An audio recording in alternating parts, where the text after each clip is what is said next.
And I will also turn on the live transcript. There we go. Perfect. Perfect. All right. Well, welcome everybody. It's good to see everybody. I know that we were dark in August, so I hope that everybody got a little time off and maybe people went on a trip. So it's good to see everybody back. As we start the meeting, I want to tell everybody, give them the official disclosure that this meeting is being recorded. And so at the end of the meeting, we will post it to our YouTube station and on our website. So everything you say will be recorded. So I will give you a warning to be careful and choose your words carefully. So welcome. With that, to get the meeting started, I am going to do a roll call to see who we got. So we will start. Just answer aye if you're here. Margaret? Aye. Angela? Here. Yeah, you can say here too. Perfect. Mandy? Here. Corla? I'm here. Don? He's there. He's on mute. Don, raise your hand. Okay, good. You're here. All right. Do I see Robert Tripp Jackson? I do not. No. All right. Nicole Burgess? Here. Tina? I do not see Tina yet. Okay. Matt, he told me he may not make it, so and I don't see Matt. How about saw Joe? Joe, I don't see your video, but Joe, are you there? I've got too much brightness behind me. I'll just be a silhouette. Okay. How about Sam? Are you here yet? He's just coming in right now. I just admitted him. Sam, welcome. We're doing roll call. Are you here? You're on mute though. Raise your hand or something. There we go. You're here. Paul Webb? Here. Javier? Sure. And Brad Herring. Here. All right, perfect. All right, well, we definitely have a quorum. Well, good.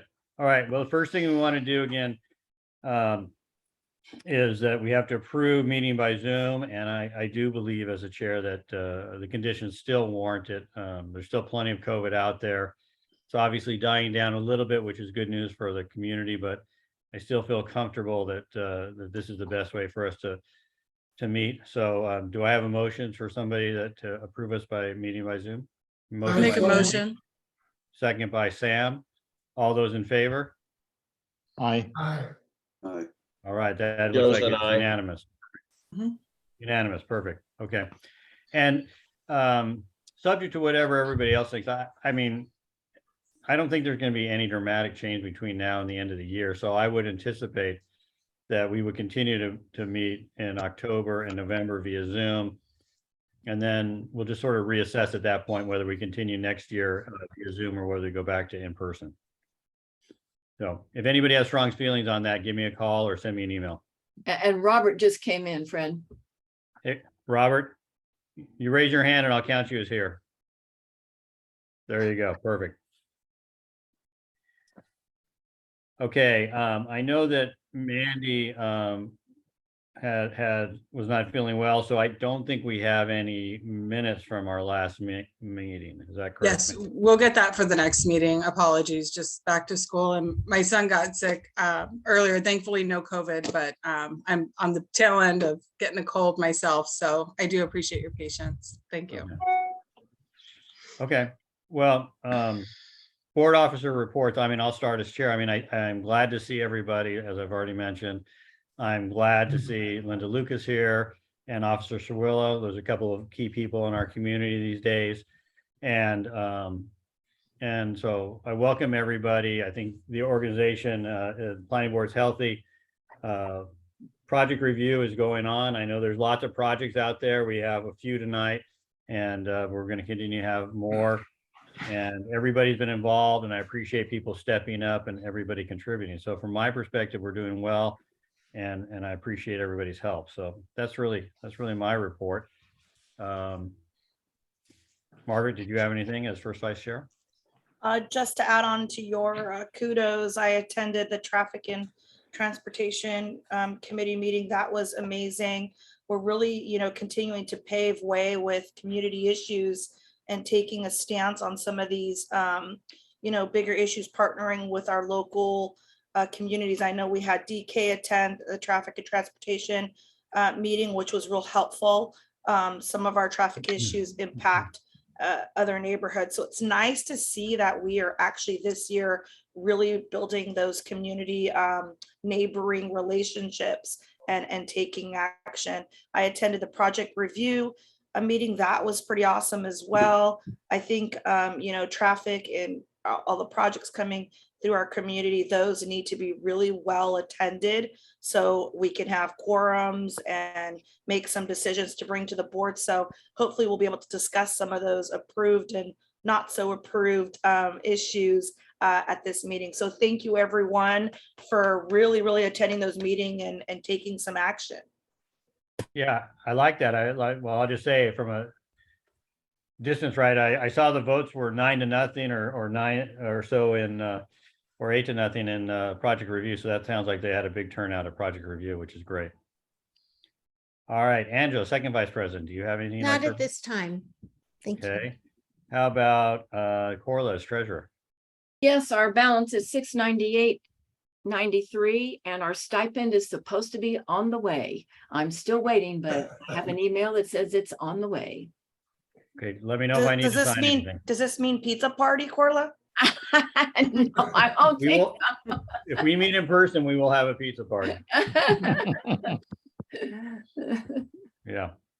All right, and then Mandy as secretary, do you have anything you want to report? No, just a friendly reminder to have everyone, if you do make a motion, to send me a completed motion slip so we stay in compliance with the city, with the rules for CPGs. So thank you. Perfect. All right, well, you'll see on the agenda, I think that, we have an important election coming up for city council and we're in District 2. And so we're honored to have Linda Lucas here with us tonight. She's one of the candidates, one of the two candidates. I'll just say so that everybody's up to speed, right? I know we talked at our last meeting in July, we talked to Linus, Jen Campbell's rep, about getting Jen Campbell to come. As most of you know, Linus has since resigned because he didn't think he could adequately represent the city. I've continued to talk to Jen Campbell's office. And so, I mean, in the spirit of fairness, right, I'm trying to allow each candidate an opportunity. And it looks like I'll probably have Jen Campbell will probably be here next month. So we'll see. But in the interim, I did meet Linda at a local event where she spoke, and I talked to her about whether she'd come and talk to us, because there's a lot of issues in Point Loma that we have concerns about, and I think we'd love to hear her perspective on that. So what I thought I would do is I'm going to turn it over to Linda in a second here, and I think that I would ask Linda just to give a little talk about why she's running and what she thinks her priorities are for the city, and then I'll open it up for board members and community members to ask her some questions. So with that, Linda, welcome. We're honored to have you here, and I'll turn it over to you.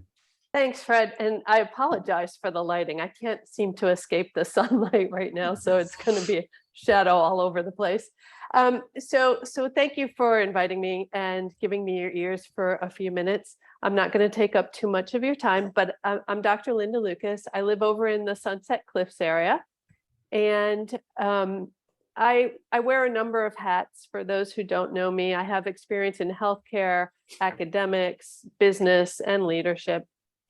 And I got into this race because I'm sad and I'm frustrated, very frustrated by the deterioration of our neighborhoods, of our district, of our communities. And it shouldn't be this way. It doesn't have to be this way. And I always tell the story when I came to San Diego 30 years ago, I truly thought I found paradise, right? I mean, it was a clean, safe, friendly city, big city with a small town feel. And fast forward 30 years and it's really changed, and it's really disheartening to see the direction we're heading. And My poor husband, for probably about a year, had to listen to me, just kind of complain about the state of the district and, why, hear my solutions. Like, why can't they see that this is a viable solution to whatever problem I was complaining about at the time? And finally he said, you can't just complain about it, do something about it, get into the race. So I've put all of my careers on hold to enter this race, to represent us, to be the voice that I feel is sorely lacking, and try to enhance our quality of life. When I entered this race, I entered it with 3 priority issues. The first is combating this homelessness crisis that I think is on everyone's mind. It's affecting us as residents. It's affecting our businesses. And we've got to get a handle on it. And we've got to address the root causes, or we're never going to get a handle on it. The mental illness and the drug addiction must be addressed. My second priority was enhancing our public safety. And with that goes hand in hand with working with our law enforcement officers to help them get the tools they need to do their job and the staffing they need to do their job. And my third priority was not only repairing, but modernizing our failing infrastructure. I don't have to tell you guys, you're here as well with the crumbling roads and the potholes, the street lights that take a year to fix. I live by the cliffs. The cliffs are eroding to the berm. We don't know where our water's coming from. We're having rolling blackouts. I mean, the list just goes on and on. And for those reasons, and like I said, because we're lacking a voice, I am in the race. So thank you. So if I could make a request, please feel free to reach out to me. If you don't mind, if it's okay, I can put my email address in the chat. And that's no problem at all. You can feel Okay. free to do that. Yeah. Thank you. I love getting emails, hearing your concerns, hearing your suggestions. My email is not a staffed email. I answer every single email that comes in. So I'd love to chat with you. If you want to set up coffee, or if you want to just chat by email, please reach out to me. Well, I'll confirm that I got Linda's email and she responded directly to me. So I remember there was one candidate in the race who said that she's not going to something about calling you back or something like that was her slogan, right? You're okay with doing that, Linda? Yeah. You bet. I'm committed to very frequent communication. I'm committed to being present in the community. This role is a service role. It's serving our neighborhoods. So that's what I plan to do. I think that candidate's slogan was, "I'm not going to call you names, I'm going to call you back." Is that right, Mandy?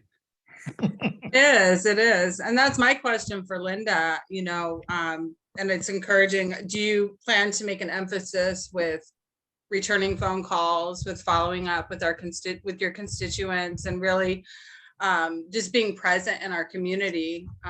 We've seen more of our current incumbent these last few months than we've seen in the past 4 years. And we really need a voice.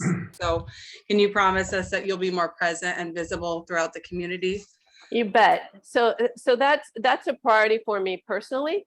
And my goal is to assemble a team that includes 4 community representatives that can help me, that actually live within the communities they're representing. So there will be a Point Loma representative, there will be an OB representative, a Mission Beach representative, and a Claremont representative. But yes, I'm a hands-on person.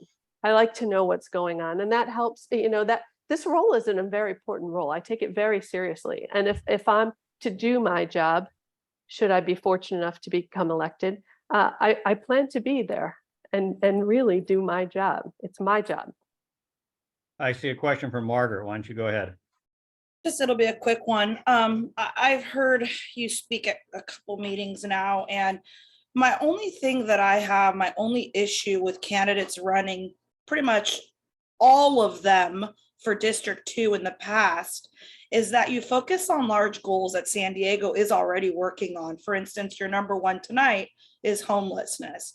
They're already working on that as a city. And even today, I watched Mayor Todd Gloria speak with California leaders to address many, many goals that they have already in the works. To me, that's kind of mute as a District 2 representative in your goals and mission. I'd like to see the District 2 candidates focus more on our local goals. What are you going to do for Point Loma and OB?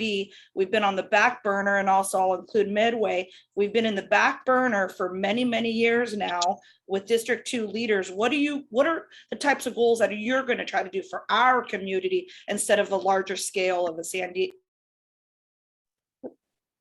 I think you cut out. Are you there?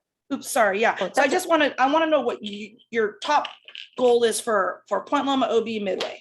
Yeah, thank you. Thank you for that. But let me just address my 3 priority issues quickly. And that is, these are issues that are affecting us all. And why did I choose them? Because I don't feel they're getting the adequate attention that should be given. And I think our current solutions are costing us millions and they're not working.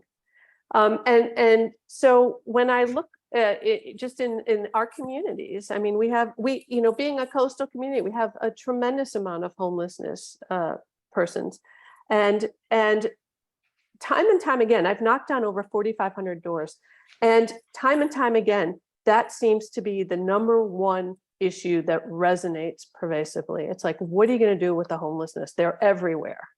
So that's, I understand what you're saying. Those are big items, but I believe that what our current local administration is doing is not working, and it's costing us millions. So back to your initial question about, certainly every community has its niche issues, right? So Point Loma, I mean, we're facing the Point Loma in the Midway district right now. We're facing that ordinance that'll be on the ballot in November to lift the 30-foot height restriction, right? I oppose that. I oppose it for several reasons, and I don't want to take up your meeting time with this, but if you'd love to talk about it, please. I'm pretty passionate about this. So protecting our neighborhoods, right? We're losing our neighborhoods for many different reasons, right? For the short-term vacation rentals. But we have ordinances, right? We have the vendor ordinances. So we've got to give those time to see how effective they are. I think they're a work in progress, right? We will give it time, but I don't know that we're done with that vendor ordinance. I think there's work to be done on it. I think there's work to be done on the short-term vacation rentals. We have the pier in OB that's coming up. So hopefully we'll get a lot of resident input as to how that project should go forward. We have it in Point Loma. I was out on Rosecrans today talking to residents, and I hear constantly about the traffic, the noise, the speeding, the neglect to respect the traffic lights and the stop signs. I mean, all of those things, in my opinion, they're issues, but they shouldn't be that hard to get a handle on. And so I'm going to work very hard to take care of these issues that are knocking, that we're facing every day, that are affecting our quality of life. And I will tell you that Claremont also feels very neglected. And I thought our roads were bad until I went to Claremont. Their roads are actually worse than ours.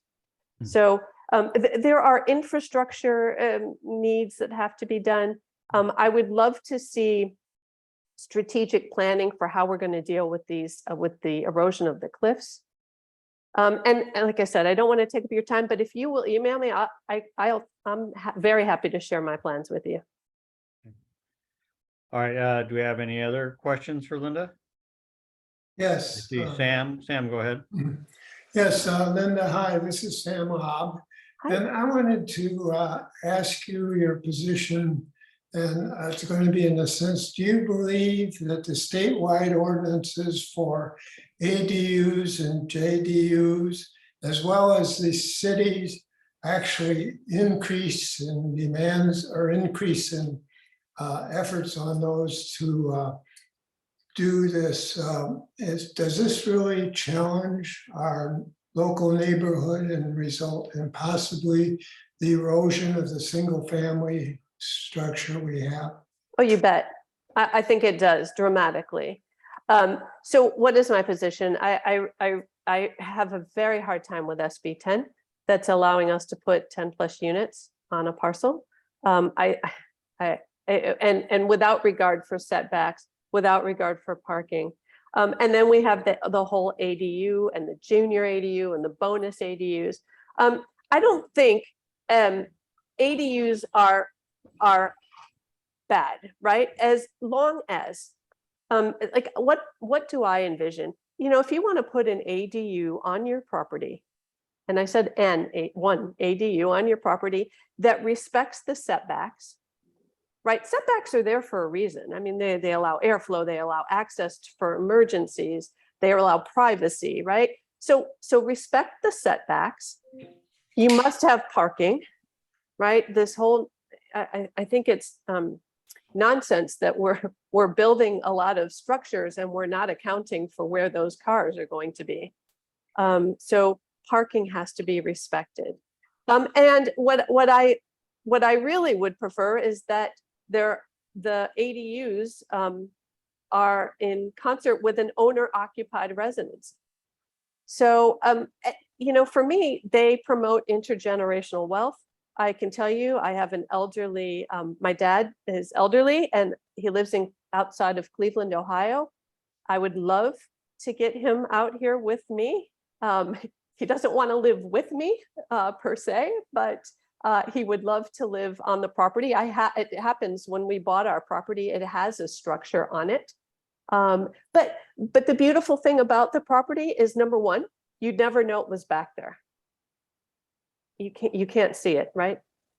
It has 2 parking spaces, and all of my setbacks are respected. I mean, it's a win-win for, in my opinion, for family situations.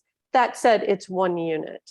So I think we have to be diligent. I mean, when we all chose our community, we chose it for certain traits and certain characteristics, and we're starting to lose those characteristics. Okay, do we have any other questions? Okay, looks like we're pretty good. So Linda, thank you. We really appreciate you coming. Thank you. And you're welcome to stay if you want, and Perfect. see what the planning board does. But thank you for coming. Really Thank you. appreciate it. And since you invited me, I would love to stay if that's all right. You can stay as long as you want. Thank you. All right, we are going to move to non-agenda public comment where people can say whatever they want for 2 minutes. So do we have any non-agenda public comment tonight? Raise your hand. I got Javier first. All right. Yeah, I wanted to give a brief update on the new proposed airport intermodal facility, but I see DK here. DK, if you want to add anything, please jump on at the very end. If you don't know, DK is now with Sandag, actually working with the team on the new Central Mobility Hub project. So congratulations on your position there, DK. Well, go ahead, Javier. Why don't you give an update? Okay. Well, Sandag conducted public meetings on August 25th and September 8th, and I attended the August 25th virtual meeting. And as many of you know, Sandag has dropped the Old Town Navwar site from consideration and is now focused on a Central Mobility Hub in the downtown Civic Center complex. Also, an intermodal transit hub is proposed at the Port of San Diego admin building site, just adjacent to the Midway trolley station and across from the Rent-A-Car Center. And from there, consideration is being given to a direct people mover to Terminal 1 and 2 and a direct trolley link. One of the advantages of this site is the potential for a direct connection from I-5, which can reduce traffic around the airport and also relieve traffic for us on Harbor Drive. And of special interest to this group and the local community, Sandag is also looking into ways to directly connect the transit hub to the Midway area. and which could also extend all the way out to Rosecrans Street. Sandag is currently seeking public input and is going to the board for an update in October. And if I hear of any other upcoming meetings, we'll keep the group posted, and I'll defer to DK if he's got anything else he wants to add. Yeah. Well, yeah, and I'll let DK go. He can raise his hand if he wants to talk to you, but I do want to thank you, Javier, because we got that notice. DK invited me to go to it, and I couldn't make it, and I volunteered Javier to be our representative, so I appreciate Javier representing us there. Non-agenda public comment. I did see Margaret's hand. Margaret, do you have a comment? I just want to remind everyone that the deadline to submit the priorities for Jen Campbell's request is coming up. So I don't know where it's going to go, but at least do it. And we could prioritize some of her ask. And if some of the community members don't know what I'm talking about, I'll clue you in, just message me privately and I'll give you the link. Yeah. All right. Maddie? I just want to let everyone know that this Saturday, the OB Town Council has returned with their pier pancake extravaganza at the OB Pier. So from 7:30 to noon, tickets for children are $8 and $15 for adults. You can go to Eventbrite to make those purchases. And all proceeds go to the holiday toy drive, and that it goes towards that. So it's for a very good cause. And then this Saturday, I will also be at Sunset Cliffs Natural Park. There will be a beach cleanup in tandem with Point Loma Nazarene University and I Love a Clean San Diego. So if you would like to participate in that, that is this Saturday, September 17th from 9 to noon. That's all I have for now. Thank you. All right, thank you. Thank you. Any other non-agenda public comment? Do not see any. I see a note that Javier nailed the update on Sandag from DK. So good job, Javier. All right, thanks. All right, we will go to government reports, and I am going to start with Officer Cirillo. So I'm really glad you're here. You guys are doing a good job, and I appreciate you showing up. So if you want to give us a little report on the community, and maybe you get some questions. Thanks. Yeah, thank you very much, everybody, for having me. I will be very brief because I know you have a full agenda. The biggest thing I wanted to talk about is this weekend is shift change. Happens 3 times a year. Some of you that know me well have heard the speech before. The importance of this is that we don't move people from Ocean Beach, Point Loma over to Hillcrest and Linda Vista. We just rotate them around. But what's happening is the midnight shift from 9 o'clock at night till 7 o'clock in the morning is rotating to the afternoon, which is 2 to midnight. The 2 to midnight shift is rotating down to 6 o'clock in the morning until 4 in the afternoon. And then the daytime shift, which was from 6 to 4, is moving into the midnight shift. So they are rotating around the clock, but they're staying basically in the same areas. But as we all know, the daytime in Point Loma compared to the evening and compared to the overnight is different. So if you are out and about and you do see officers, please take a moment to say hello, introduce yourself, and let them know what your concerns are and what your issues are. Remember, they haven't seen this current shift that they're going to on Saturday morning for 8 months. I would like everybody here to remind those officers when they see them. Also, make sure you're making your phone calls to dispatch and format the radio calls. Want to train the officers at the beginning of the shift that the issues that they need to try to address are in your community, because unfortunately, I'm saying the same speech to all of my communities. And what we don't want is for people to leave the substation and turn left towards Hillcrest or University Heights and Linda Vista and not come down to your area too. So if you see them, please say hello, and please make phone calls to dispatch. And if you want to make that phone call, there's 2 numbers to call. The 911, you know what an emergency is. It's a crime in progress, but you know what the difference is between 911 and not. And then the non-emergency number, one that might take there's a little bit more time and not as much urgency, is 619-531-2000. When you call that number, and that is the general non-emergency number, as soon as the recording starts, if you want to bypass a 3-minute recording because you don't want to find out about something other than you just want to talk to a dispatcher, hit the star button and then don't touch anything else. That will bypass a 3-minute recording. Stay on the line, and then the first available operator will answer. I know sometimes I get complaints that it takes a long time for dispatchers to answer, and that is true. Depending on the time of the day and the day of the week, it can be a little while to call to get through. But please, if you thought it was important enough to make the phone call, please try to stay on the line unless the situation has changed. If it's changed where, hey, there's no reason for anybody to come anymore, the person with the loud car in front of my house has left. Okay, I get it, hang up.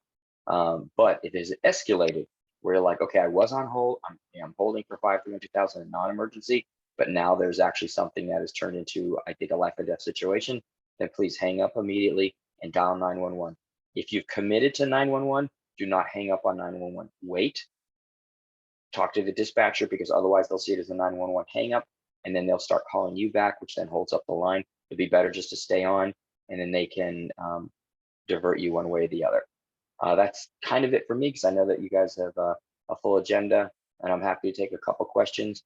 And in the meantime, you don't need to see me once a month, or unfortunately, I know I haven't been here in a while, but you can always email me. That is the best way to get in touch with me. And before I depart, I will put my email in the address for any of those that don't have it. And that is honestly the best way to get in touch with me personally.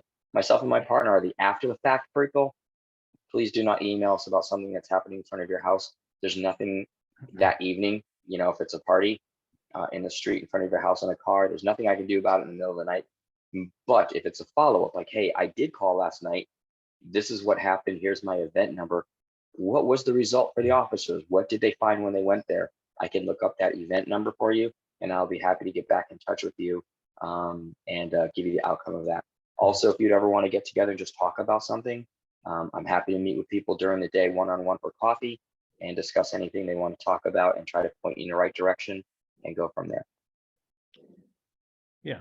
All right. Well, I appreciate that. And I reported, you know, we do like working with you, and I really appreciate the meeting that we had a couple of months ago where you came and brought your captain out, and we got to meet her and talk to her about community issues along with the Ocean Beach and the Midway people. So I appreciate that.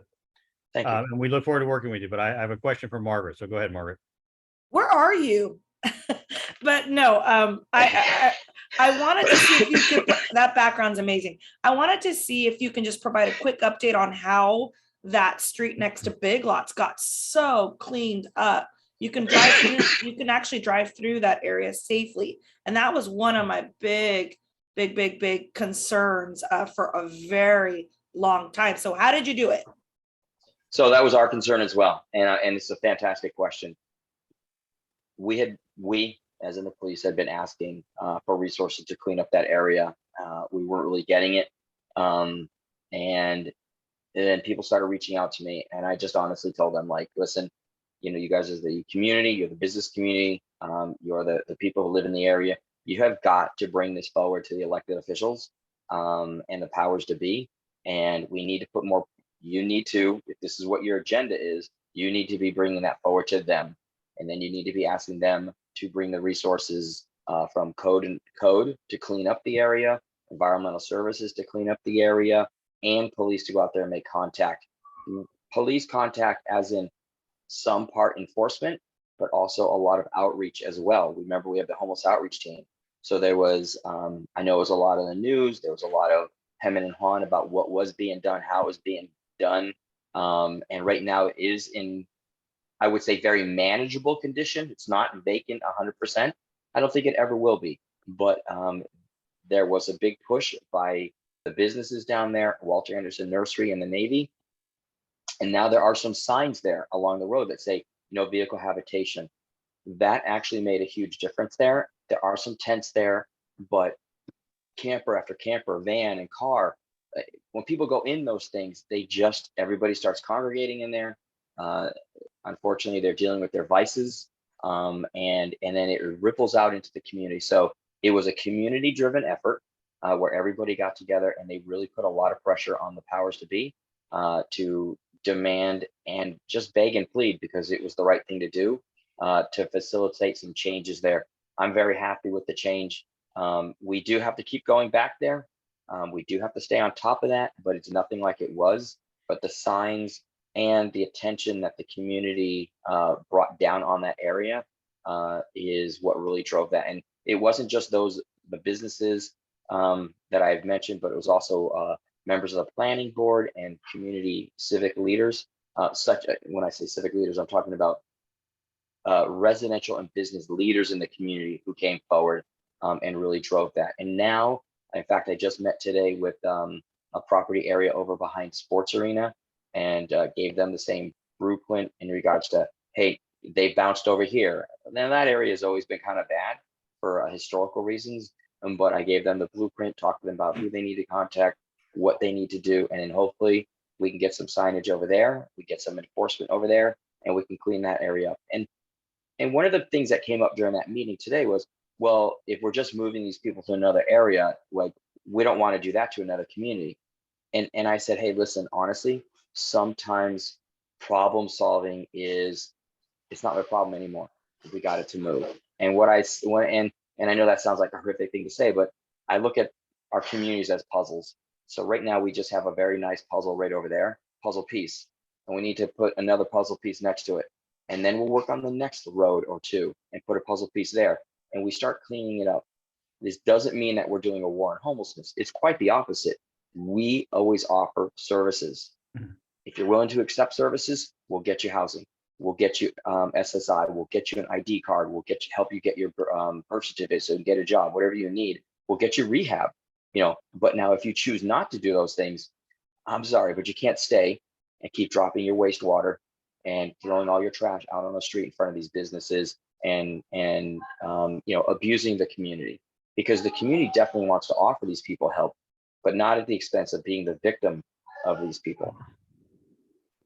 Oh, Dave, real quick, it was good to see some traffic enforcement today on Rosecrans and Cannon.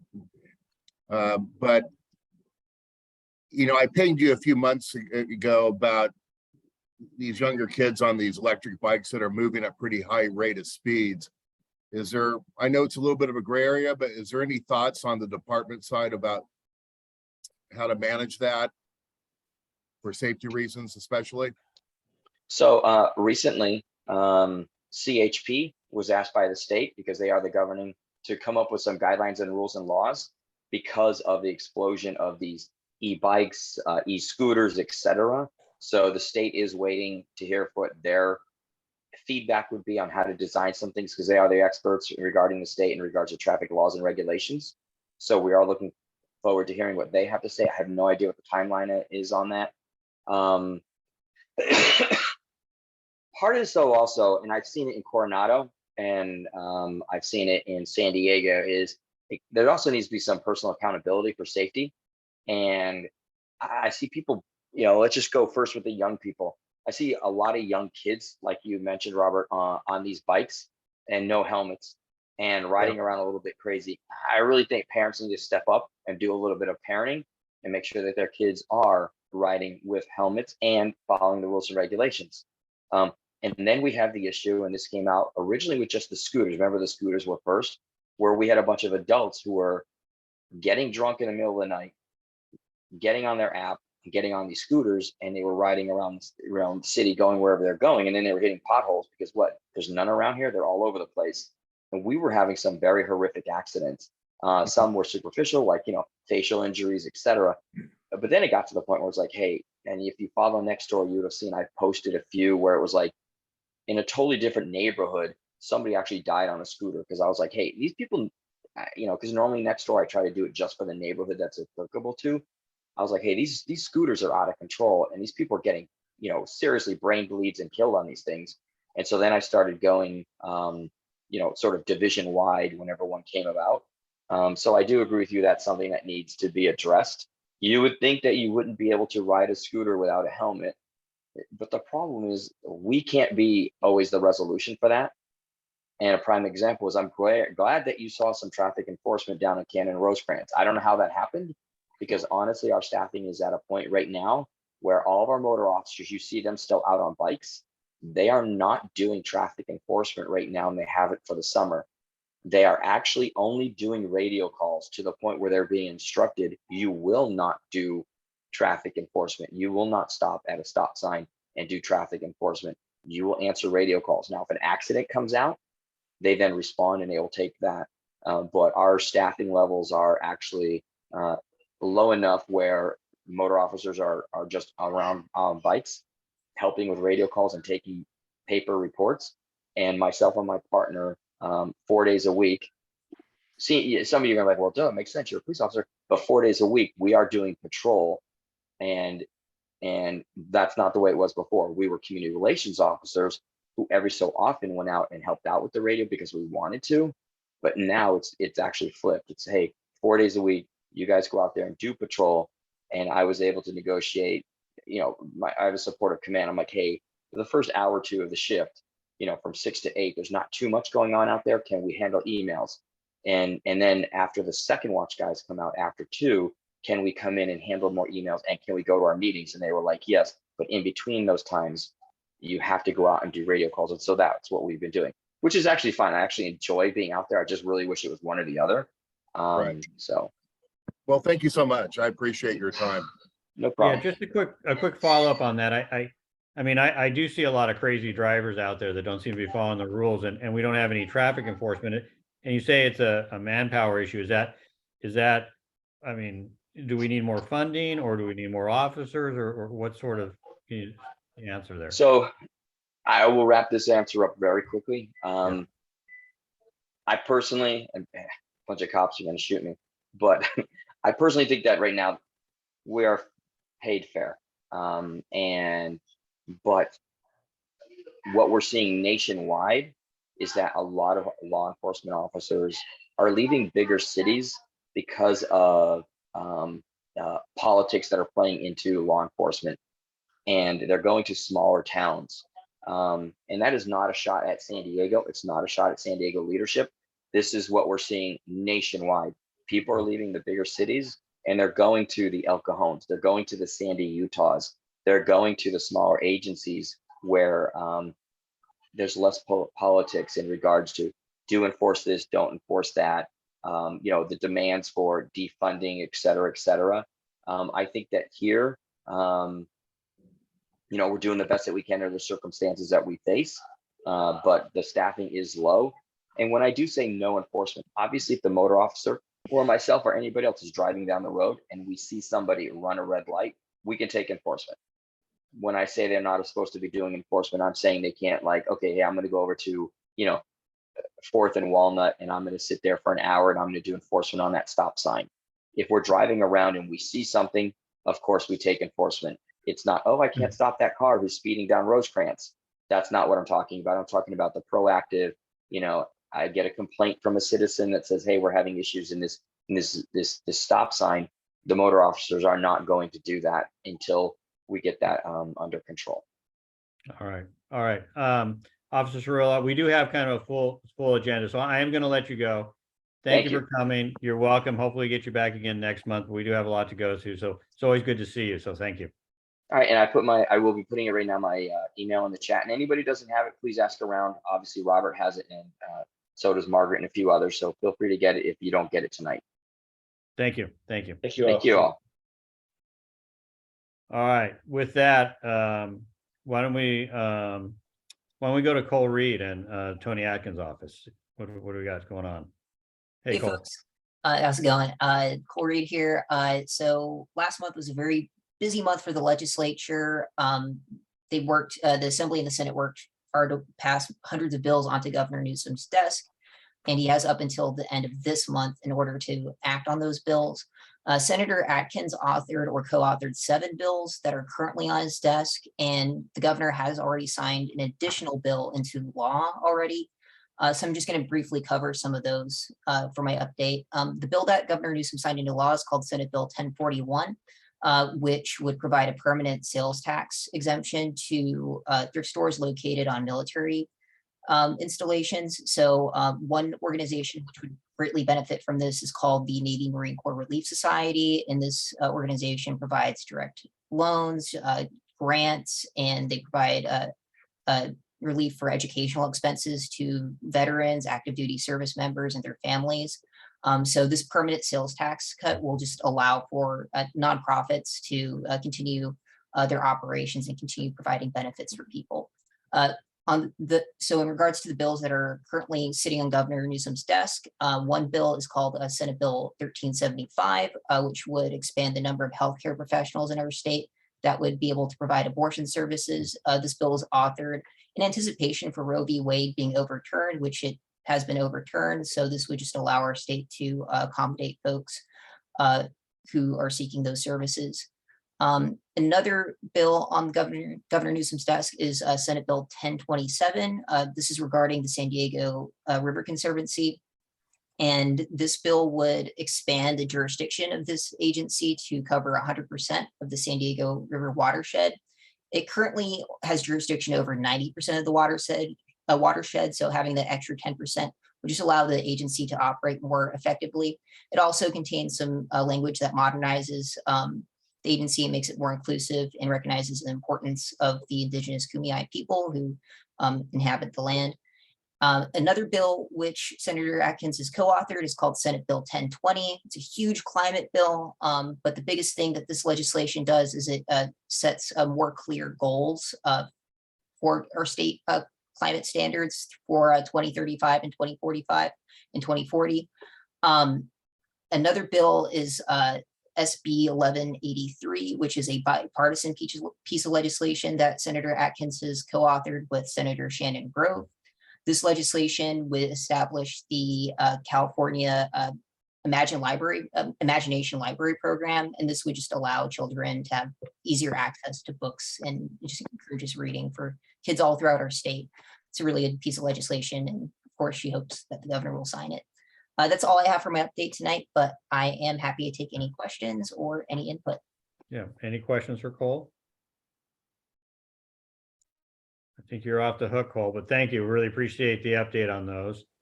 I think I did invite Jen Campbell's office. I don't think there's anybody here from District 2. So if there is, speak up.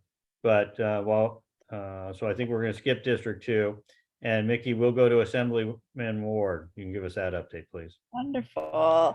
Hello, good evening, everybody. My name is Mickey Holmes, and I'm your district representative for the Office of Assemblymember Ward. And as Cole mentioned, the legislative session ended on August 31st.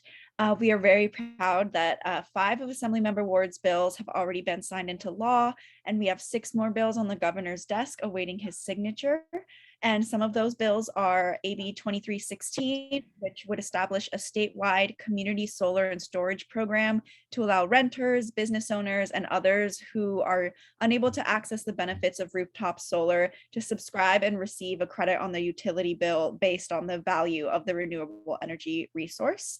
And then AB 2559, which actually was just signed by the governor, I believe yesterday or the day before. And this bill will allow property owners to accept reusable screening reports, and it standardizes the reusable screening reports so that prospective tenants would be able to use one report to apply to many different apartments or many different housing places. And they can use that standardized report for 30 days for a single fee paid by the applicant to a third-party company. And this could potentially save renters hundreds of dollars in their search for their new apartments. And then lastly, AB 1860 helps increase the substance use disorder counselor workforce by eliminating the requirement that graduate interns complete supervised hours with a certifying organization. So this will allow more counselors and social workers to get boots on the ground to help our unsheltered neighbors. And then this is lastly, on October 5th, Assemblymember Ward will host a virtual town hall with the Secretary of State, Shirley Weber. We will discuss voting access and voting security and the future of voting in California. Please check our website for more information on that. And if anyone has any questions or concerns, I am happy to answer them. Any questions for Mickey? No. All right. Well, Mickey, thank you for the update. We really appreciate it. I like your background there. Nice job. Thank you. Have a great night. All right. DK, do you want to give any updates on Midway and what's going on down there?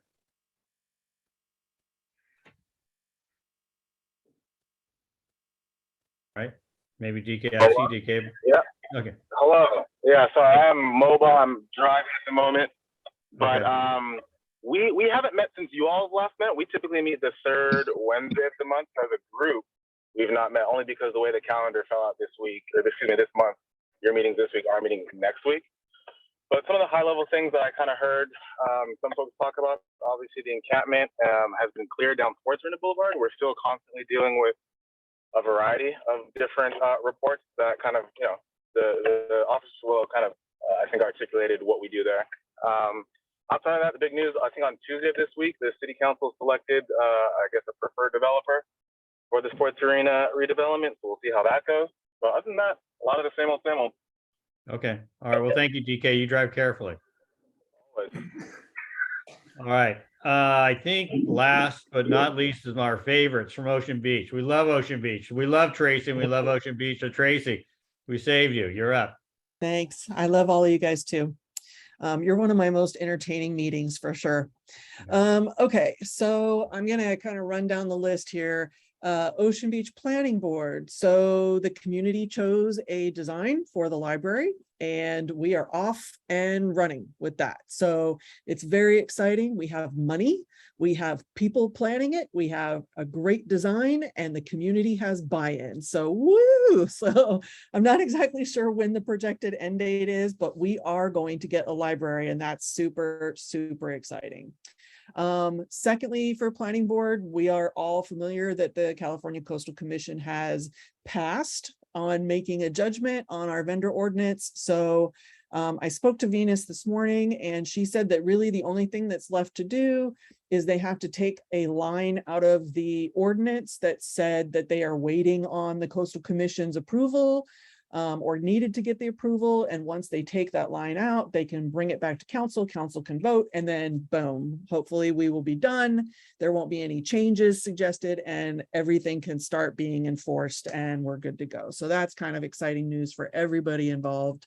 Obviously, it's not a perfect ordinance for every single person, but it is a step in the right direction, and we're really happy to finally be done.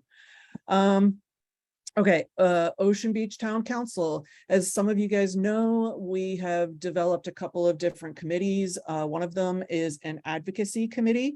I am the chair of the advocacy committee, and one of our first functions that we are going to do is we are going to offer a virtual voters pamphlet in conjunction with the PLA. And it's essentially going to be a forum, not a debate, but a forum. And we are hoping to have both District 2 candidates. Linda has already confirmed that she was going to be there, and Jen is still, I'm not exactly sure what's going on with that, but we'll see. And then we are going to have breakout rooms so that people can choose the subject that they are most interested in learning about without having to spend 3 hours in a queue waiting for something to come up. So we're going to have 3 breakout rooms. One of them is going to be the District 2 candidates. One of them is going to be hopefully a pro and con on the changes to the People's Ordinance. And the third one is going to be a breakout room on Measure C, which is the pros and cons for the Midway 30-foot height limit. And Mandy has agreed to present for the against side. And I'm going to call you on this, DK, but I sent you an email to see if you would do the pro. So please get back to me and let me know if that is possible that you can do that. I'm looking at trying to find some pros and cons for the People's Ordinance right now. So if anybody has any suggestions, that would be really great. I did reach out to Carl DeMaio, who loves to hear himself talk. So maybe he'll respond. He is definitely against the changes of the People's Ordinance. So I'm crossing my fingers that he'll respond. But and I've also reached out to Council Member Elo Rivera's office, and I'm hoping to set up a pro through his office as well. So that will be October 17th at 6:30. And we're really excited to be able to offer this information to our community members who are all asking questions about these things. Lastly, the San Diego Commission for Arts and Culture. As many of you know, I'm still a commissioner. We are currently putting out a call for panelists to evaluate the grant applications for fiscal year 23. So as many of you know, the commission nor the staff do this analysis of the grant applications. We usually hire, not pay a lot, but we do hire people to come and evaluate these grant applications, and we rate people based on fiscal responsibility and what they do for the community and diversity and all of this other stuff. And then those ratings are what gives us a percentage of how much of the TOT money is being given in grants. So based on their scoring, they get a certain amount of money, and that's how this whole situation works. But like I said, the commissioners and the staff are not involved in this, so we need to actively recruit community members who may or may not have some kind of connection to art or music or written word or, you know, anything, poetry, whatever. So it's always really great to have people who are evaluating your grants that actually know what you're doing in the art world. So anyway, so if anybody is interested in being a panelist for fiscal year 23 TOT grant money, please let me know, and I will get you in contact with a staff member. And lastly, the Park Social Project comes to an end in November. So there are still a number of parks out there that are presenting and displaying some of the site-specific art. And it would be really fun for everyone to go out there and see some great art. And if you're interested in learning about where these projects are and who the artists are, you can visit sandiego.gov/park-social. Anybody has any questions, you always know where to reach me. I am everywhere. All right. Thank you, Tracy. Always good to Thank see you. you. Thank you. Tracy, if you don't mind, sorry, check your inbox. I already did respond to your email, Tracy. Beautiful, today. DK. Thank you very much. Thank you. Good job, DK. Drive carefully. All right. Well, I think that's all of our government reports. So I think we're going to move to our bread and butter, to project review, and I'm going to turn it over to Joe. And I know that the first project actually technically, I'll let Joe explain it, but got pulled by the applicant. But I thought it was very important for us to talk about it because it was one that was denied by project review 8-0. And I think that the community and the board needs to know about this project and what happened. So Joe, I'm going to turn it over to you. Sure, thank you so much. The first project, again, the applicant chose not to come before us, and that's fine. And I told him, you know, he's absolutely free to go to the city and it may well be approved. His current plan check comments approve that it's well on its way to approval. But essentially I guess it's a duplex, but there's a small housing development. It's right at the corner of Rosecrans and Talbot. And it's a peculiar house. It sits over the property line. It's an older house. It's been there, you know, many years. And it had at one point in time a 2-car garage, which has been converted to, in theory, a 1-car garage. There's a door, but I don't think there's any garage parking. And there are about 6 parking spaces, but none of them are legally conforming parking spaces. They hang over the sidewalk right at the intersection of Rosecrans and Talbot.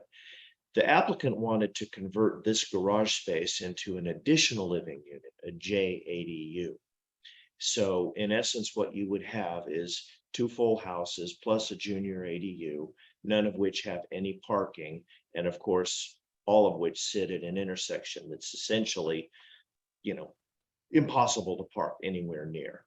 So based on the fact that they were basically trying to contend that parking isn't required for a JADU, but the contention was, okay, but you've got 3 residences with no parking and 6 illegal parking spaces, all of which are used, but all of which have cars hanging basically over the sidewalk and almost out into Rosecrans. So the project review committee elected to, and we brought the applicant before us 2 times. And so the project review committee just said, you know, that's that's not an appropriate solution for this site. So we voted 8-0 to deny it. Again, he'll go forward before the city. It may well be approved, but we wanted to kind of state our piece on this one. I'd like to just add a little information. It's a really confusing project. And we asked the applicant to come back a second time because he didn't know his square footages. And there's been an addition that's non-permitted. And this guy came in and he gets mad every time and he tries to steamroll over the committee and just get us to approve things that are already illegal. And so that also plays into it. So if by some chance he comes back, I think we just wanted everybody to know that, kind of what's going on. It just seems a little underhanded and not completely above board. And it's not a project that should be approved. The owner has owned the property for a long time. He knows he's got a non-permitted use. He knows his parking is non-conforming, and they're still trying to push this through saying they don't need parking, and that's not true. So. Looks like this a bootleg that's been going on for years, and he's just trying to create more living space. And there's constantly a rental sign out there. So I think he's just trying to generate income. Robert, that's probably exactly correct. Again, I don't want to put words in his mouth or try to, glean what his actual intent is, but it sort of seems that way. Corliss is exactly correct. He's somewhat trying to legalize a non-conforming situation. And I haven't done any of the permit records research or anything. Clearly it's not historical, but clearly it's not fully conforming. All right. And so Joe, can he go forward? Because I know we get messages all the time from the city or some of the people that have been here that we haven't turned in the forms, or the city can't find the forms that we've decided on. And so if we don't take action, isn't that going to be a problem for him? Well, I can send in a form that says that the project review committee voted 8-0 for denial. And for those very reasons, the non-conforming and the non-permitted and all that stuff, that should be in that form. Okay.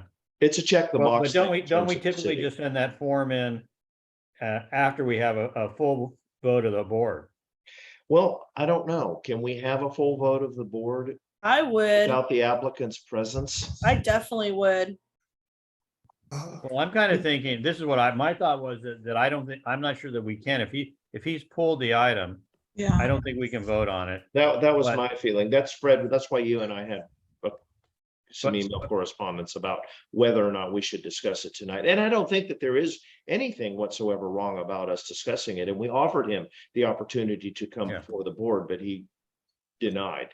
But my recommendation is that we don't send the form in. Don't send the form in because we haven't had a full board vote on it, and we only send the form in after we have a full board vote on it. So I think we just don't take any action on his project yet. But I'll listen to Don and Paul. So we'll go. Don, I saw your hand first. So you go. Yeah, obviously the committee spent a significant amount of time on this. They're aware, perhaps fully aware of the situation, a public nuisance being created.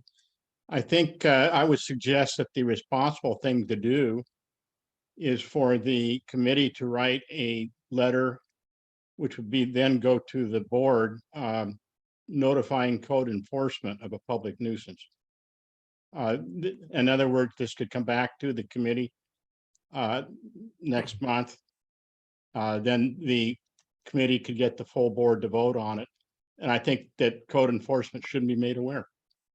Don, I'm not sure what we would pass it along to code enforcement for as a reason. I mean, it's a non-complying existing use that's been there for probably 30 plus years.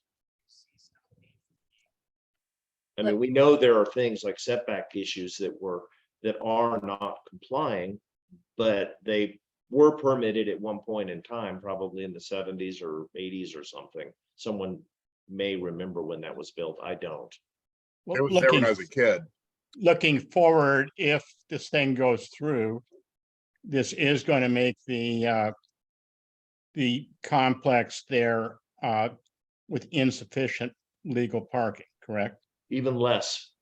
Okay, There I is think no that's legal something. parking. There will be absolutely less parking. It will exacerbate the situation. We don't need to go into the grandfather, but I think the city, the code enforcement, and anybody who approves their application should be made aware. Can we suggest, since he elected to withdraw to come to the board meeting, can we just write a narrative response to the city on what transpired? Sure. I mean, I can fill it out. I can write a letter. I can fill out a Form 620 and say it was voted to deny and not elected by the applicant, not to be presented to the full board. I can do a number of things. Eric, you just chatted that the illegal JADU is a new code violation, but he doesn't yet have a JADU. Paul has his hand up as a. Yeah, Paul, do you have a comment? Yeah, we've got to do something on this. I mean, this is such an egregious violation existing. That's what he wants to do.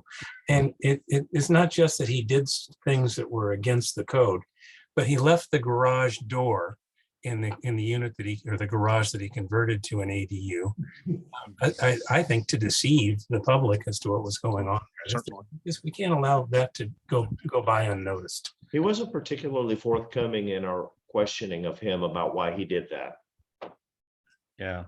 Well, I mean, I guess I'm willing to be open-minded if the board, I think if the board wants to vote on it tonight and then Joe can send in the form as to what the vote is and why we denied it and the reasons why we denied it, we could do that, or we can decide not to take any action. So I'm fine either way. I'm fine either way too. So what, I don't know what, I was in that meeting, and we got to do something, because this guy, I mean, just was so disrespectful. It was just like, you don't even want to hear what we have to say. I was like in shock, and I wasn't there the first meeting where he actually came to, and the way he disrespected Joe, I mean, that's just unacceptable. The project we had so many questions for him. He didn't answer one, and I mean, it was just pointless. So I think we should definitely, and I'm willing to make a motion to do some sort of letter that we can send with Don's recommendation to the city. It helps, it works. We've got to do something. I'll second. Sam, I see your hand. Yes, I was going to make a motion to deny this project and to go ahead with Joe's offer to send a letter really stating the situation more fully for the city. But I guess we have a motion before me, so I'll withdraw. Yeah, I think we have Margaret's motion. Is that sort of included in your motion? Do you want to have Yes. the motion to deny the project and then have Joe send either a form or a letter clarifying the reasons why we're denying it? Yes, please. And I would just state that he elected not to be present. I am fine with that too. He kind of threw me for a loop too. Oh because my gosh. He had said that he was going to have someone present on his behalf because he acknowledges that he's somewhat of a hothead. And then when I asked him about it, he said, no, he's not a part of the project anymore. It's like, Yeah, what did it for me was the homework that the committee provided to him. He was supposed to come back. Corla also was very polite in asking him. She had tons of notes. You know how Corla does it.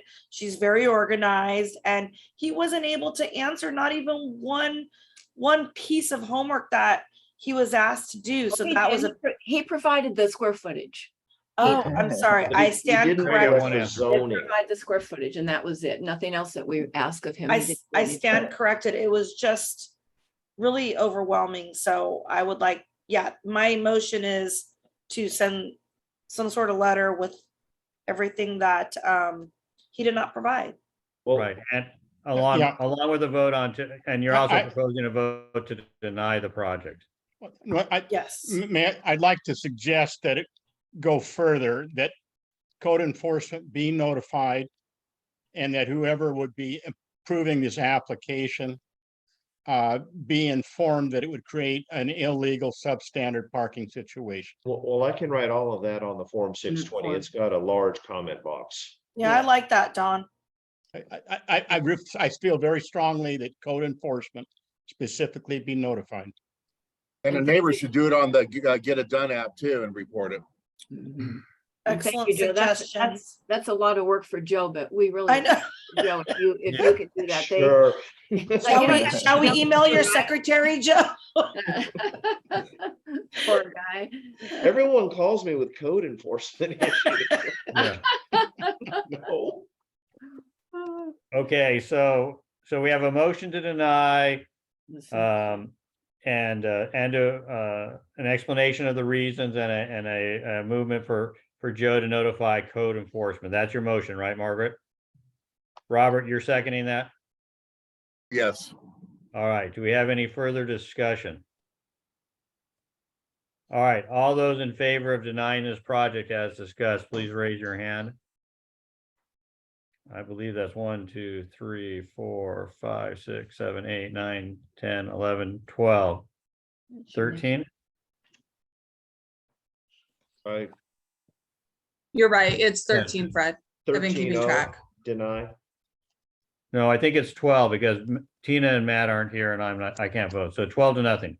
Oh, did Tina 12. jump off? Oh, I thought she was here. Okay. She Yep. didn't come. All right, that motion is the motion to deny is passed unanimously 12-0. Okay. Perfect. Well, there you go. All right, now let's go to a happier project, Joe. A project where somebody cooperated. Let's go. All right. We'll see. This is a terrific applicant. His name is Franklin Orozco. This is at 3801 Marquette Place. And for those of you who don't know it, it's right by what I call the Big Vons on Midway, right behind that in a very tucked away, secluded neighborhood. It's a large apartment complex that appears to have been, and I think Margaret stated had been, completely renovated not too long ago, a few years ago.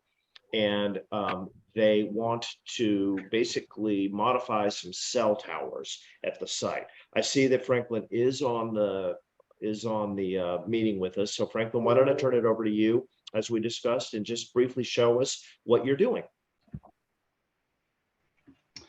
Thank you so much, Joe. This is Franklin Orozco with BlackRock Consulting. I'm speaking on behalf of Dish Wireless today. Our address is 9895 Montegrino Court in Elk Grove, California.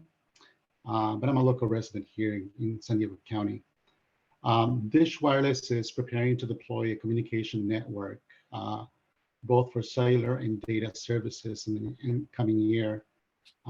This is one of many projects that they're preparing for deployment in late 2023. The proposed project is at the Gables apartment, which is at the end of Marquette Place. It includes the installation of 3 panel antennas on the roof and with associated radios, all concealed within FRP materials, and I'll show you that in a minute.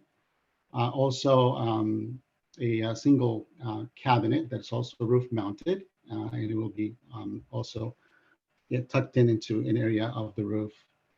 The goal basically is to provide services to the Midway and Peninsula area with minimal impact to the community. I'm going to share my screen with you so I can show you the project itself. Can everybody see the screen? Yes. Yeah, we see it.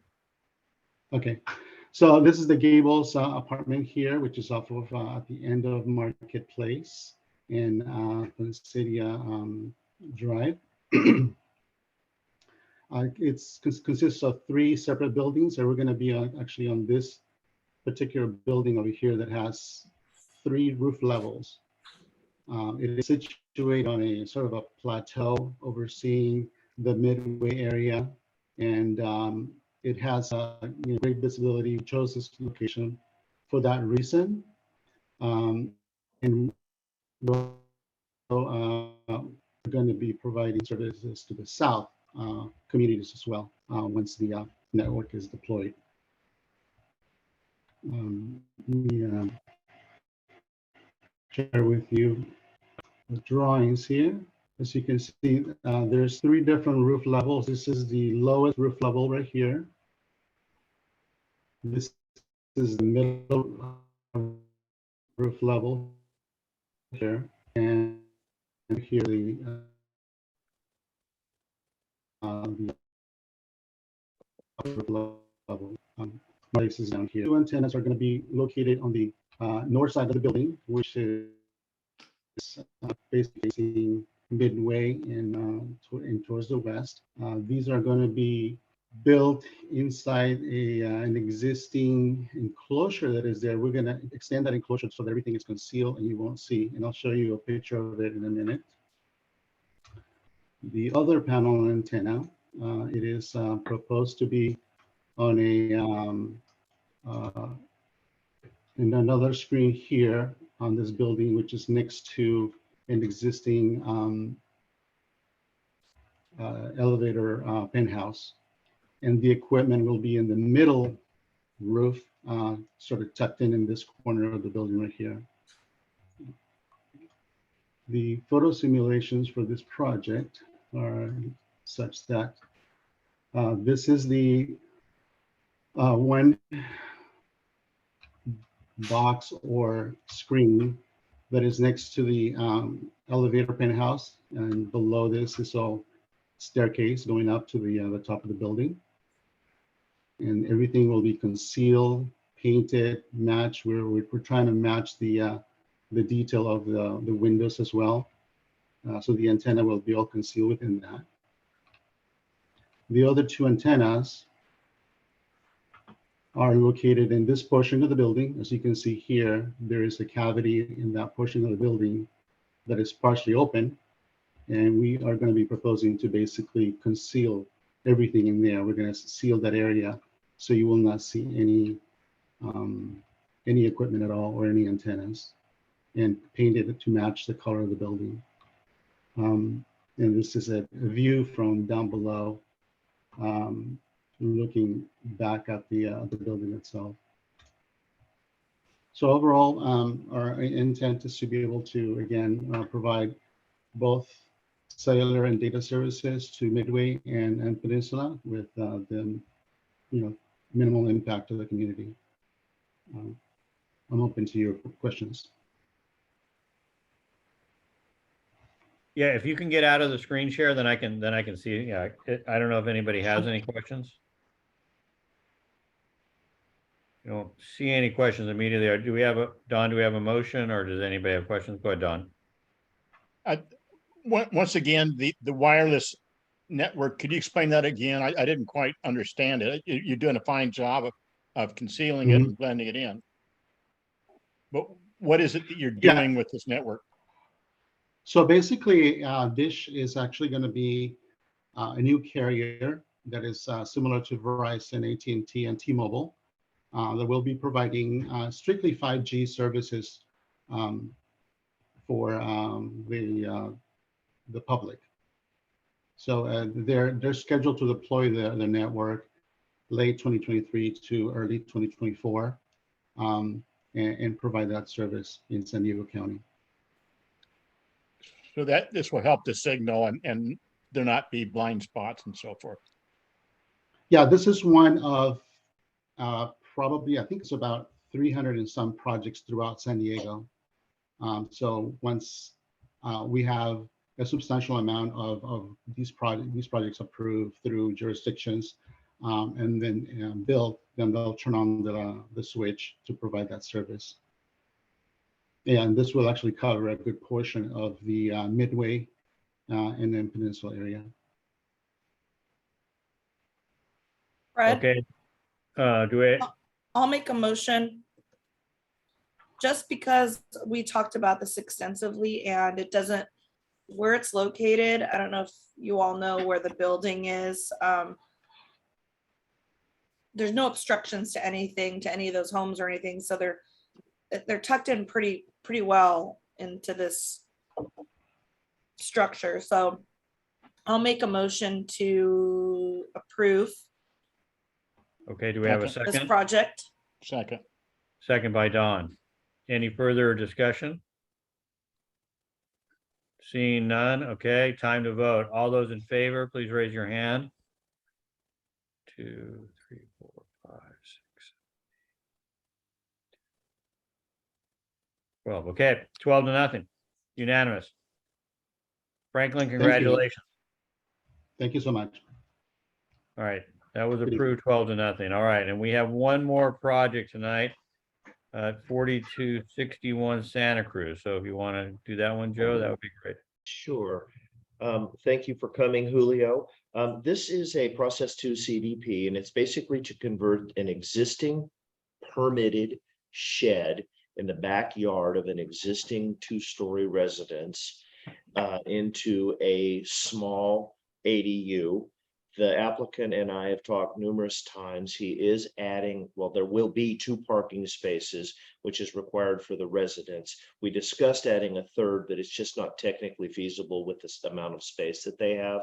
It's up on the hill facing the bay in Point Loma, but it's also on a residential area that seems to have quite a bit of on-street parking. It's a simple ADU project. And Julio, why don't you take it and give us a very brief overall of it and show us your plans. Excellent. Excellent. Thank you, Joe. And thanks everyone here for giving us the opportunity to present this project. Let me go ahead and start by sharing my screen, and I'll walk you through the project here relatively briefly. Joe, can you see my screen okay? I can now. Excellent. Thank you.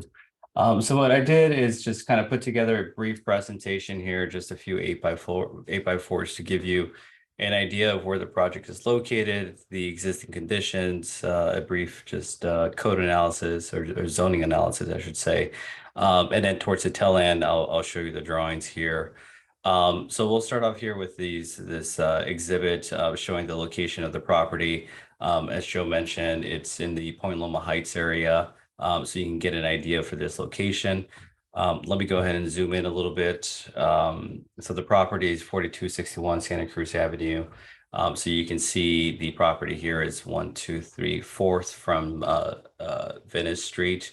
The other major cross street is Catalina Boulevard, and the property is on Santa Cruz Avenue.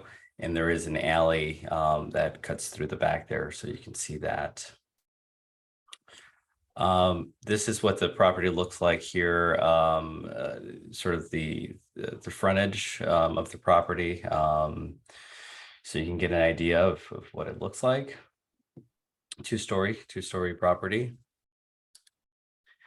We did a quick code analysis, and the drawings have all this information, but I just pulled this out for ease of reference. The primary building residence was built in 1947. There was 2 accessory buildings that were developed and constructed in 1977. Both of those developments or structures were developed with permits, so it was all permitted at the time. The lot is 7,000 square feet or 0.16 of an acre. The construction that we're looking at right now for the new ADU is type 5B, non-sprinklered. The primary residence is also non-sprinkler type 5B. The zoning is RS1-7. And then I just did a quick calc here on the square footages.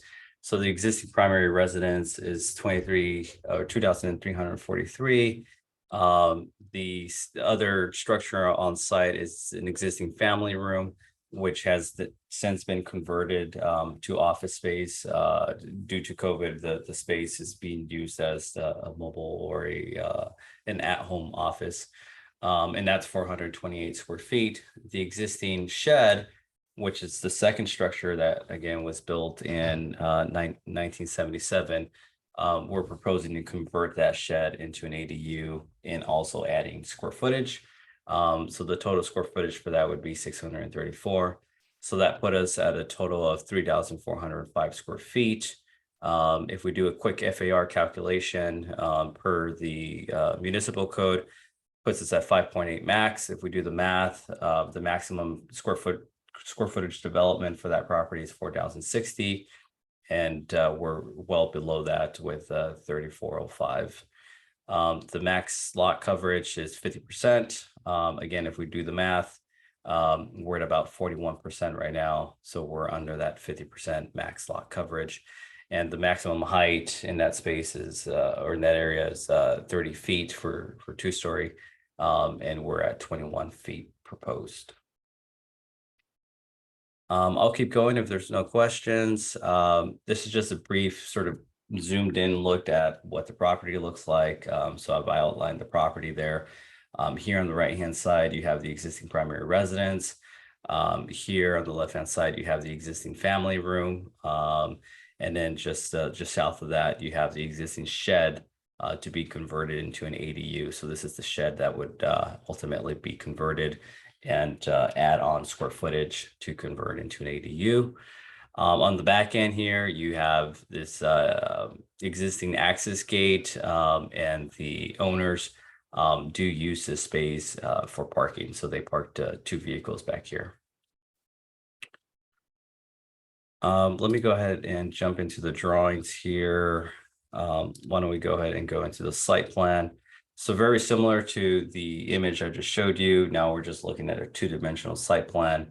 So you have the existing primary 2-story residence here.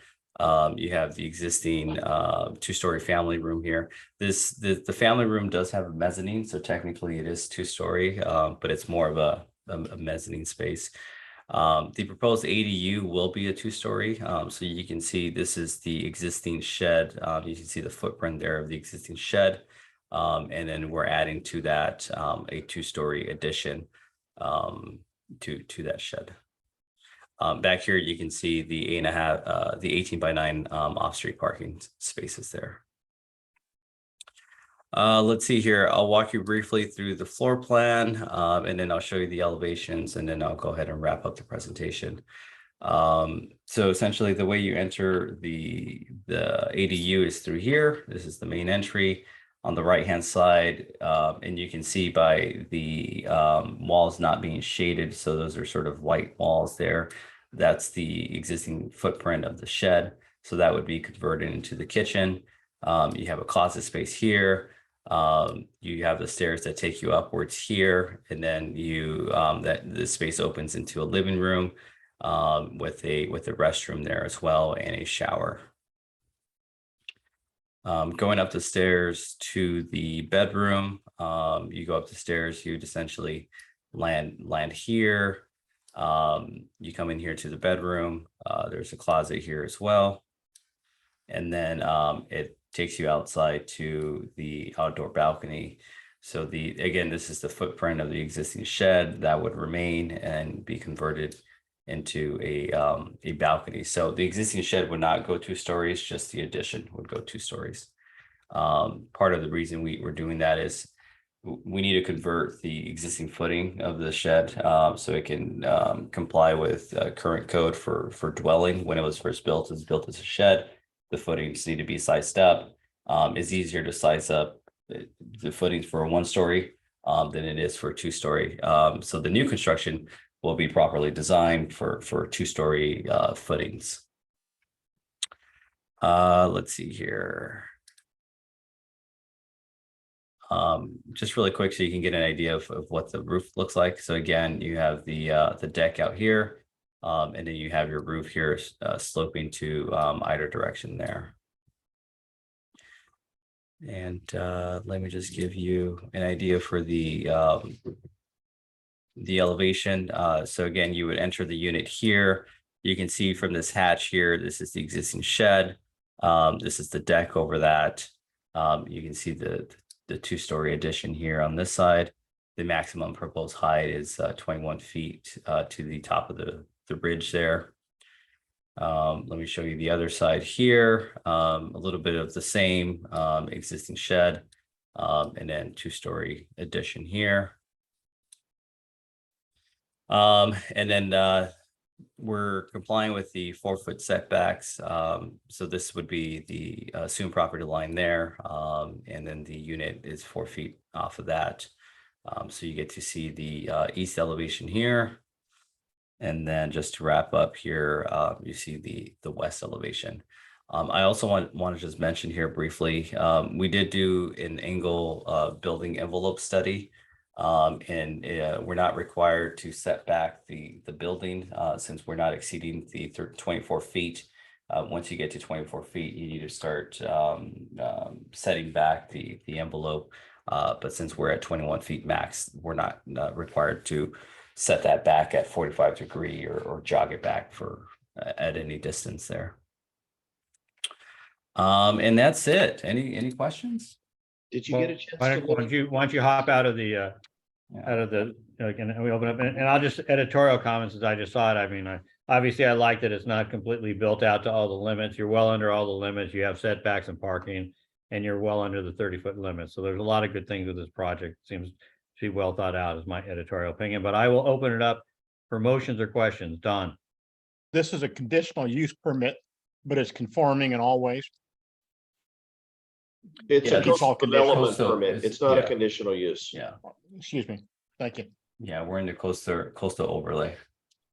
Got any motions or comments? Julio, did you get a chance to look at my concern over protection of openings? Yeah. So we looked at that, and what we'll do is we'll provide a fire rated window. The windows that are within that certain setback would have to have a certain rating. So we would provide a fire rated glass or fire rated windows for those windows at that elevation. Okay. And I'd just like to say, we really appreciate Julio. It was a wonderful presentation and he's very pleasant to work with, and the committee would like to thank you so much for that. Sam, Excellent. Thank you, you have a comment? Yes, I was going to make a motion to approve project number 684179. And I would note in this approval that the applicant has done a good faith job, has added 2 parking places, looked at good faith analysis for a third, but it wasn't feasible. And I also would note that the applicant has done a very good presentation, worked well with the committee, with the project review. Okay, do we have a second? Second. John's a second. Any further comment? All right, it's time to vote. All those in favor of the project? 1, 2, 3, 4, 5, 6, 7, 8, 9, 10, 11, 12, 12 to nothing. All right.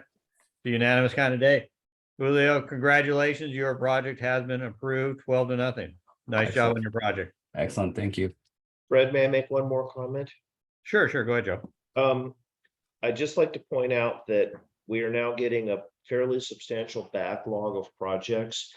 It's not due to the project review committee, but I'm just pointing out that the response I'm receiving month after month is that people are having a really hard time getting anywhere with the city. It's pretty funny. We just got an email stating how great the city was doing. Did you see that? Yeah, they love to tell us how great they're doing. I'm gonna call them out on that. These poor people can't get in and they're sending emails how good we're doing, a great job getting them done. I have one project that took them 6 months to assign it to a plan checker. 6 calendar months. I'm not exaggerating. Ridiculous. Yeah, that's disappointing.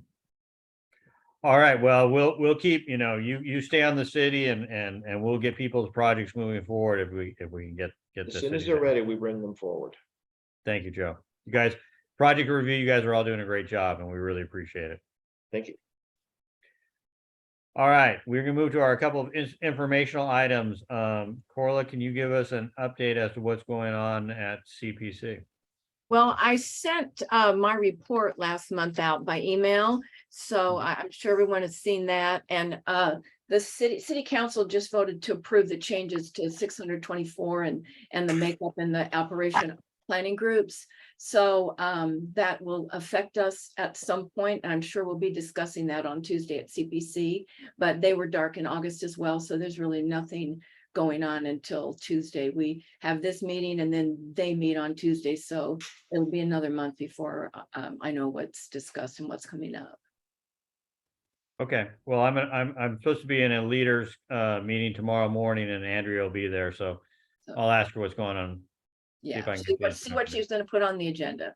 All right, I'll try to get the inside scoop for you. All right, Dawn, you want to give us an update on the Cannon Street Pocket Park and the Voltaire Street Bridge? Sure. Briefly, the park got 1.55 million in the budget for this year. Appropriations expected to be enough to complete construction unless the bids go haywire. And I confirmed that with Andy Field of Park and Recreation. Then Yeah, and I'd like to investigating, say, yeah, because we got a lot of conflicting reports as to whether that money was there or not there. And Don spent a lot of time over the last 30 to 60 days confirming that money. So thank you, Don. yeah. And then it was de-appropriated. And the city didn't say a word. Investigative reporter told me that. The de-appropriation was actually in the resolution that the city council voted on. There were three other small projects that were de-appropriated, and there were clues. And then for a host of projects, there were just vague things, flood protection, park improvements, fire station, whatever, and very vague. And then we got word from the city's communications department that everything was hunky-dory. We think what happened is that the 101 Ash Street settlement was not in the budget. And so you had 133 million or whatever that had to be borrowed, stolen from smaller projects. And then we believe, without proving, that there was so much kickback that the city then had communication department say everything is hunky-dory. So I have confirmed with Andy Field that the money is there. I believe that if you can't believe the department head, it's hopeless. So I'm confident that the money is there and it will go ahead. I got a follow-up phone call from a manager who reports to Andy Field that instead of having to do everything all over and get building permits and the whole shooting match, they think they may be able to skip that and just go out to bids. Bidding process can take anywhere from 6-9 months to a year, and construction a year. But right now it's a go. So we're happy campers. Anything And, on Voltaire Street Bridge? Voltaire, I'll turn it over to Joe. We didn't have a chance to talk. I'm lagging and I accept responsibility. I'm trying to get an engineer to do some specific technical stuff the city wants without trying to get an engineer without expending any more funds. But Don has been very polite and diligent about asking me to please get it done. Here's my file. I've got a pile of corrections that I'm going through, trying to get it in. The city, of course, we're doing something that doesn't have anything to do with, for example, water and sewer, but we want documentation on it. So I'm trying to dig up that stuff. And it's kind of tricky to do. It's sort of time consuming, but the onus is on me. My apologies. All right, well, we appreciate the update. Maybe if we get a new District 2 City Council person, we'll get some help on the Voltaire Street Bridge. All right, we're going to move to our action item. So the first action item, I put this on here because I know that we're trying to fill out our committees as we go along. And so does anybody have anybody they need to appoint as a board member or community member to any of their committees? Mandy. I do. I need to get board approval to add Jack Fernandez to the environmental subcommittee. He came and attended the meeting on Monday night and introduced himself to the subcommittee. He is an attorney. He's in biotech. He's also a realtor, and he is just wanting to expand his community involvement. I know that he's met several of our other board members, such as or spoken with them. And so I'm always encouraged to have community members reaching out to get more involved and start working with us here on the board. So I'd like to make a motion to approve. Oh, actually, do I leave it for discussion or can I make a No, motion? you make a motion. Yeah, I'd like to make a motion I- to approve Jack Fernandez to the environmental subcommittee for the PCPB board. Do we have a second? Oh, I'll second. I was I at got the- Javier. I was at the Any further subcommittee. discussion? All those in favor of adding Jack Hernandez to the environmental committee? Brad, are you gonna vote? Okay, thank you. All right, 12-0. Gotta get Brad to put his hand up. Thank you, Brad. All right, the next action item was related to the funding. So Don, I don't think we need to do anything on the funding for Canada. No, it's been overrun. Okay, good. All right, then we're gonna move, we're gonna stick with the environmental committee and go back to Mandy and talk about our student liaison program. Yes, we met on Monday and the Peninsula Community Planning Board, this will be our second season of recruiting 2 high school level students that either live or attend school in our boundary for the Peninsula Community Planning Board to participate in the board. The requirements are to participate in at least 6 meetings throughout the season. And the environmental subcommittee, which I chair, will be the oversight, kind of guiding them to present a environmental recommendation that would impact our community at the end of this experience. And we will guide them. There's 2 things that I do want to bring to your attention. They do not get to vote. So they don't have voting capacity, but they can contribute to the conversation. And then the application, I've sent that on to Paul, and I've also sent that to be posted on the website. And I also sent the entire board the poster that I will be reaching out and sending that to the PLA, reaching out to the RAG, SD News, any organization, and then I'll reach out to Kelly at Point Loma High School and the administrators at High Tech High to get maximum participation. So if you know of any high school students that are wanting to get involved, we're going to start that again. This is our 2nd year. And I'd like to open up to any questions if you have any at this time. Yeah, I think, Mandy, it's my understanding that we're using essentially the same procedures as last year. Yes. And I just want to say for the record, obviously, I think it's just fabulous that we're the only planning board in San Diego with an environmental committee, and then we're the only one that actually gets young people involved. So getting young people involved is great. So do you want a motion to approve the same procedures as you used last year, these procedures? Yes, I'll make that motion. I'd like to make a motion to approve the high school liaison process for this season. Okay. Do we have a second for that? Angela, I'll let you second that. Do we have any questions or discussion about that? Seeing none. All those in favor of Mandy using the same procedures as last year? Yes. All right. Vote now. I got Brad, I see your hand up. Good. 1, 2, 3, 4, 5, 6, 7, 8, 9, 10, 11. I got 12. I got 12. Good job. 12-0. Good job, Mandy. Awesome. We're gonna Yeah, do unanimous, right? That's Yeah. our goal, unanimous. All right, so our next action item, this is going to be coming out of the Traffic and Transportation Subcommittee. This was brought before us from Matt Shalis. He created the letter, he wrote the letter, and it was voted on 5-0. It was unanimous in subcommittee. And the request for that is to a letter requesting the city to prioritize funding for the intersection of Sports Arena and West Point Loma Boulevard. Several years ago, the city came before the board and asked us to approve the installation of bike lanes and safer facilities along the West Point Loma corridor. And since that, they haven't completed the project, and there's some opportunities there.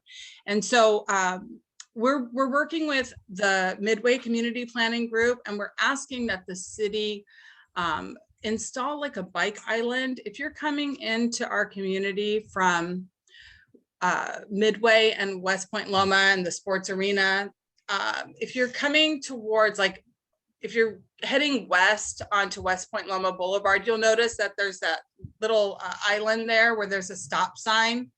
And so we'd like to expand that and allow for more people to utilize that in a safe manner, because that's directly in the lane of the bike lane, and it would help promote the safety of that area while improving the connections, you know, of those bike lanes. And so it was approved unanimous. I'd like to open it up for discussion at this time. And I did, DK has stated that he will be bringing it to his subcommittee, to his board as well, to see if they can get support as well, because this is something, we do share this intersection with that community planning group. All So right. is it in our plan area or theirs? It's in our planning area. It's just a shared intersection. It's right on the, I think Yeah. it's right on the border. Yes. Right on the border. I'll only say that I remember when one of our board members, who was not a board member at the time, but when Nicole came and first presented to us to get bike lanes on West Point Loma. So I don't know. I remember that. So that she got them there, but they do end. So I will turn it over to Paul for a comment or a question. Yeah, you kind of alluded to the cooperation with Midway. As you noted, we do share this. Have they taken any kind of position in favor of this or opposed or anything? They have not. Their meetings just, you know, this month was a little weird because we meet on the third Thursday, and we're meeting ahead of them. Typically we meet after their meetings. So just every 3 months, it kind of how the calendar falls. So DK did attend that meeting, and he was in full support of our efforts, and he is going to be bringing it to their board for approval after we make our decision. So we really don't know how they feel yet, but you want to go ahead in advance. What would happen if they decided they did not want these improvements? DK, do you want to speak to that? What are your thoughts on your board? Do you feel like there would be opposition to this type of recommendation, or do you feel like there would be support from your board, or that we would need to start over from scratch if we made this approval? DK? Yeah, I don't know if DK is still there. Yeah, I don't know if so- he's still there. So I guess as a suggestion from Paul is that, I mean, how urgent is this? Should we table this request for a month and find out what Midway does before we take action? I think it's a little premature. I just don't want to step on toes. You know what I mean? And it's not that I'm opposed to this particular thing, but I just don't want to step on their toes. It is exactly on the border. So it does seem like we should coordinate with them, and it seems like an important intersection for them. Yeah, DK did say he was going to take it to his board for discussion and approval. He didn't say he was in support or not of it. He basically was just saying it needed to be brought back to his board. Well, Sam? yeah, I was also going to raise that they might have some modifications that would be inconsistent with what we've done. So I kind of feel it's a safer approach to. I would disagree with that. There's a map attached on the second page I of saw that that. enclosure, and the bike lane, it's already pre-designed, Nicole, as far as my understanding, where the lane is and how it connects from community to community. I don't believe that there would be any change to that design. Well, when we had all those presentations from the city, when they did all that West Point Loma stuff, was that part of that and it's just not finished? Is that what you're saying? Was that presented to us as well, or just the stuff that's there? I don't believe that was presented to us. Yeah, my recollection is they just presented the stuff that they put in. But Nicole, I see your hands up, and you're obviously our bike expert. So what do you say? And I'll try to address some concerns and questions. So this is, like you mentioned, this is a shared intersection. So it is on the east side of the intersection where we're looking for the improvements. So technically that's Sports Arena Boulevard. The West Point Loma improvements were made west from that intersection. So no improvements were made to the actual intersection. Sports Arena Boulevard was made prior. And I'll just say, you know, that is part of the problem of our resurfacing efforts in the city. We tend to do this piecemeal effort we don't go through the intersections, or we only do the intersections, and it's really unfortunate, but it is what it is. And unfortunately, when they did Sports Arena, I want to say it was probably 4 or 5 years ago, and bike boxes were just not a real well-used type of a facility. A bike box is just a green painted box. There's one up on University and 6th Avenue up in Hillcrest. There's a couple more downtown. A bike box just allows the biker to get in front of the vehicles, line up, and have a front start at that intersection to get across, because there's only sharrows, and then they need that 20 feet to get up into the bike lane. So it's really just trying to create a safety improvement there. In regards to Midway and the Peninsula, because it's a shared intersection, I don't see any problem with our community voicing for this connection. This is a super important connection. And as we discussed with DK on Tuesday, the bridge is opening up, West Mission Bay Bridge. It will have a world-class first class 1 bike facility on the bridge. Getting us to this class 4 biking on West Point Loma Boulevard and the facilities in Midway is actually going to be a bonus and a plus for the entire community, right? The neighborhood, and what we need to kind of get people moving around. Midway's awful to ride a bike in. And so there's other improvements. And I would imagine, I've been to many Midway meetings over the last 5 years, and this intersection continues to be discussed as a dangerous intersection at that group.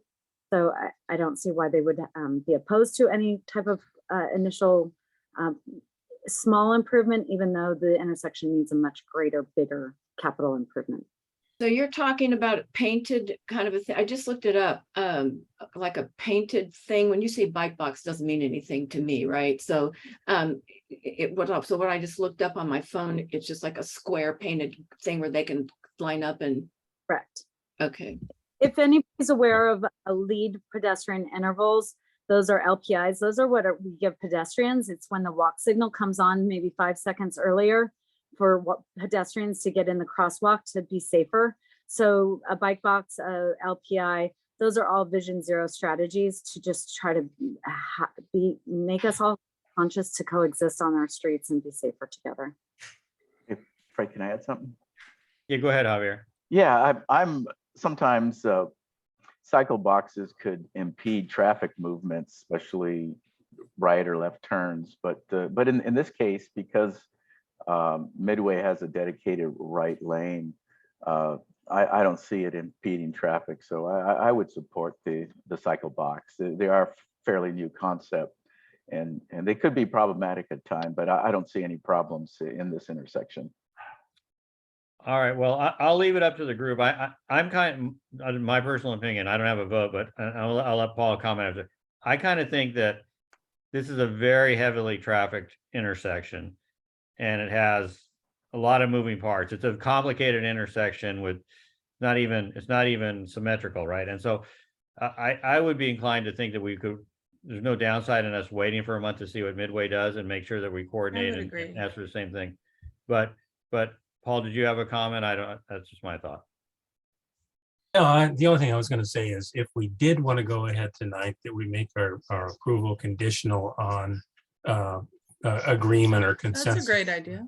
I think that's a great idea, Paul. Make it conditional on if Midway approves it. And, like I said, the chair of the board was there on Monday, and he seemed confident that that was something that they were interested in approving. But I think that would be a great amendment to that letter. I would accept that.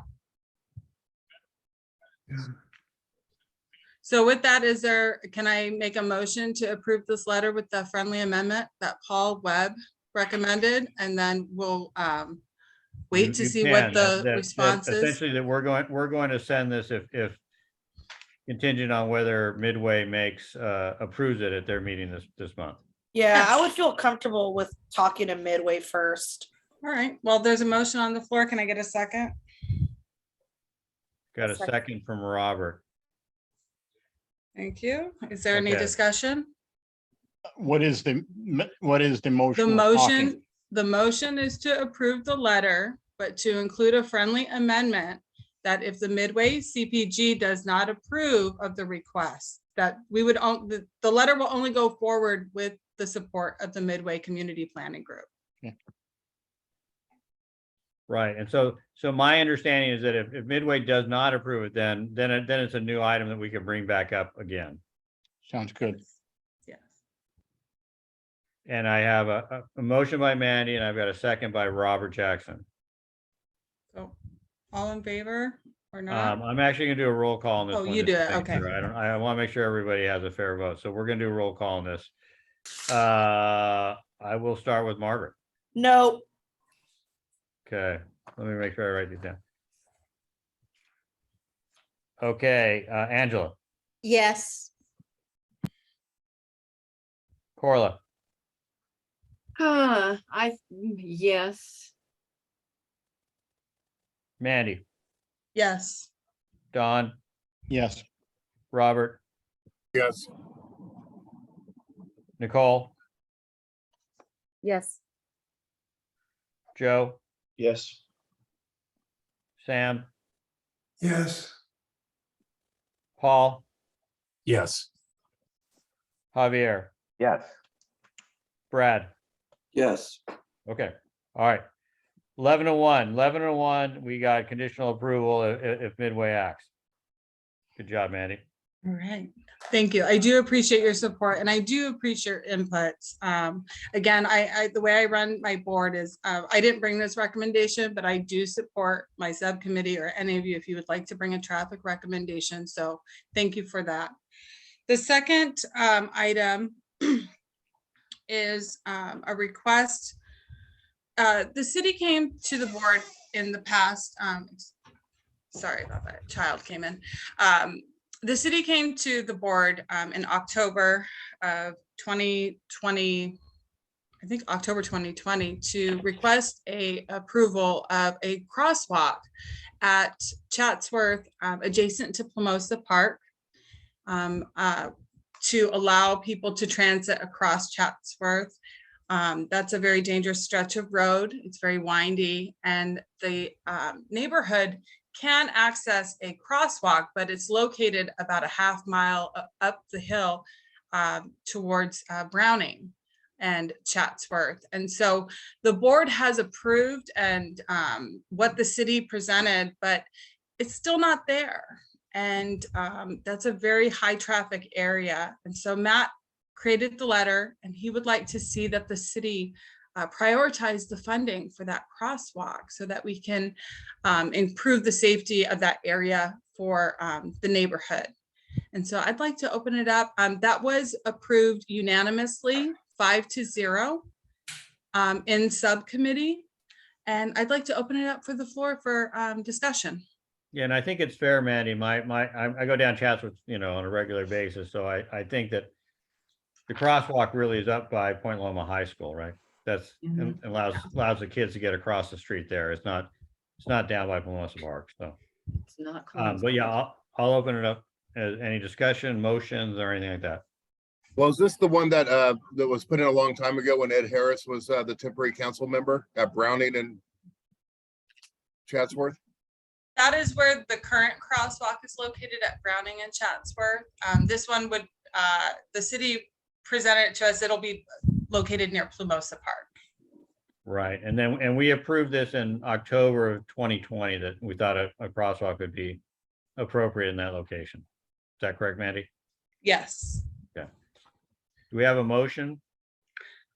Not at this time, but I'll make a motion to approve the letter to request the city prioritize the funding. Oh, Nicole, do you have your hand up? We'll have her go. Okay, let's get the motion on there. All right, yeah, sorry. Motion to approve the letter to request that the funding be prioritized for the crosswalk at Chatsworth and Plomosa. Do we have a second? Second. Angela. Sorry, Angela beat everybody. I see Nicole's hand up. Nicole, you got a comment? No, it's all good. I'm appreciative that there's support. I was just gonna, it is already in design. So this is just to get it to the funding to get it actually built. So thank you for supporting this. Okay, any other discussion? With that, I'd like to Do you want to do a roll call, Brad, again? No, I don't. This doesn't seem quite as controversial. Let's move it along. All those in favor? Awesome. All right. Don? No, no. Okay. It looks unanimous to me. You're 12-0. Oh, that's awesome. Well, I appreciate that support very much. And I know Matt will be appreciative as well. The next item, I did want to, it is an action item, but I actually want to make a motion to make it an informational item. Nicole Burgess presented this letter and she's here and she's wanting to request a diverter to be installed at Evergreen and Nimitz. There's been a lot of changes to that area with bike lanes and things that the board has approved, but Evergreen is our bike boulevard. But I'd like to make it an informational item because we've learned some new information since this got approved in subcommittee. It was approved 3-2, and the reason why I want to make it an informational item is just to educate the people. We can have a discussion. We still need to do some community outreach with this type of request. We have confirmed that we will need to request petitions from the neighbors nearby to get their feel on what their thoughts are on closing off access to Evergreen going westbound. And so Nicole and I are going to work on that and create a flyer and approach the neighbors throughout those blocks along, several in, just to let them know of this change and invite them to the next traffic meeting, and also, knock on their door and see if we can get some buy-in from them, because it is a big change, and the thought is to get the traffic off of Evergreen, because it is our bike boulevard. It is a bike boulevard, but to get the cars off, since it is a bike boulevard, and then they can access the neighborhood through Locust. But I'd like to, do I need to make a motion to make it an information? No, we can just table it as an action item, and we can send it back to committee. I'm comfortable. I have a quick question. So the committee approved it 3-2. It obviously passed. It was an action item. Why is it going back to informational? What changed? Because we got new information. And so the new information is that we need to petition and outreach to the neighbors with that type of request. Everett Hauser has confirmed that has to happen for that type of request. So that information was after we brought it to the committee. Yes. And Paul was saying something like at our committee meeting that it wasn't a bike boulevard. Is it or not? I have seen documentation showing that is a bike boulevard. Nicole stated that the bike map is not current at this time. Can we get that proof to the board? I think that's something when we bring it back. I'd like to look into that for sure, because I've seen it and it's not there. And so that is a really big concern. I've been told that that's a bike. And also stating that to the community that it's a bike boulevard when it's not can potentially harm us. So I agree. Let's get that proof first. Yeah, that's gonna put a lot of pressure on Locust Street. Yeah, Paul has his hand up over Yeah, here. it's a big change. It's a big change. I know that Paul Grimes raised some concerns regarding this topic, and I see, Paul, your hand's up. So Paul, do you have a comment? Yes, I do. I applaud the city. They were trying to improve this intersection with numerous issues, but there are numerous issues from Evergreen all the way down to Rosecrans. I think the proposal going up is an indication that there are issues with what the city designed, and that funneling all that traffic down by putting that extra bulb as you approach Lowell Street may be more of a problem, and I think they need to look at that again. I voted no because there should be further review on these lanes. There's also other issues regarding the road diet, or whatever you want to call it, where they took 2 lanes down to 1 lane on the rest of Nimitz from Lowell on both sides of the street down to Rosecrans. And I believe that's giving us queuing problems going down to Rosecrans from the west end, and it's giving us merging problems on the east end from that new double left turn sign, double left turn lane. If there's other issues that I think were brought up, and it makes sense to table this, regarding the right turn, the fact that maybe there would be a cancellation of right turns from Lowell to Evergreen. And if that was the case, along with barriers, you'd probably have to put a two-way street on the last block between Keats and Nimitz. That would be a default dead end with an abnormal cul-de-sac, no sizing, meaning residents, if they wanted to park in front of their house, they may have to go into someone else's driveway to go in and out. I think it has some real issues, and I would hope that maybe we could get the city to show up at our next traffic meeting to maybe discuss the whole issue of all these changes that they have made ever since they added the double left turn lanes in, and the now trying to. It seems like they made the changes that they did at this point mostly to make sure cars wouldn't run into that one house. But over the last couple of years, they've made a number of great changes there. They put continental crosswalks on the entire area down there. They also put a stop sign in at Keats Street to prevent people from speeding through that area on Evergreen. And I just think we need to relook at it as a whole, and that if we were to go ahead and talk to the neighbors and get them to approve what we're approving, that still doesn't take care of the problem that I believe the design needs to have some reattention of what they recently did. So that's my position. Thank you. All right, well, Paul, thank you for that comment. I saw Nicole. Nicole, do you have a comment? Yeah, I was actually hoping to present some informational item before we got into a discussion of pros and cons of this. So I think it was really important that we don't.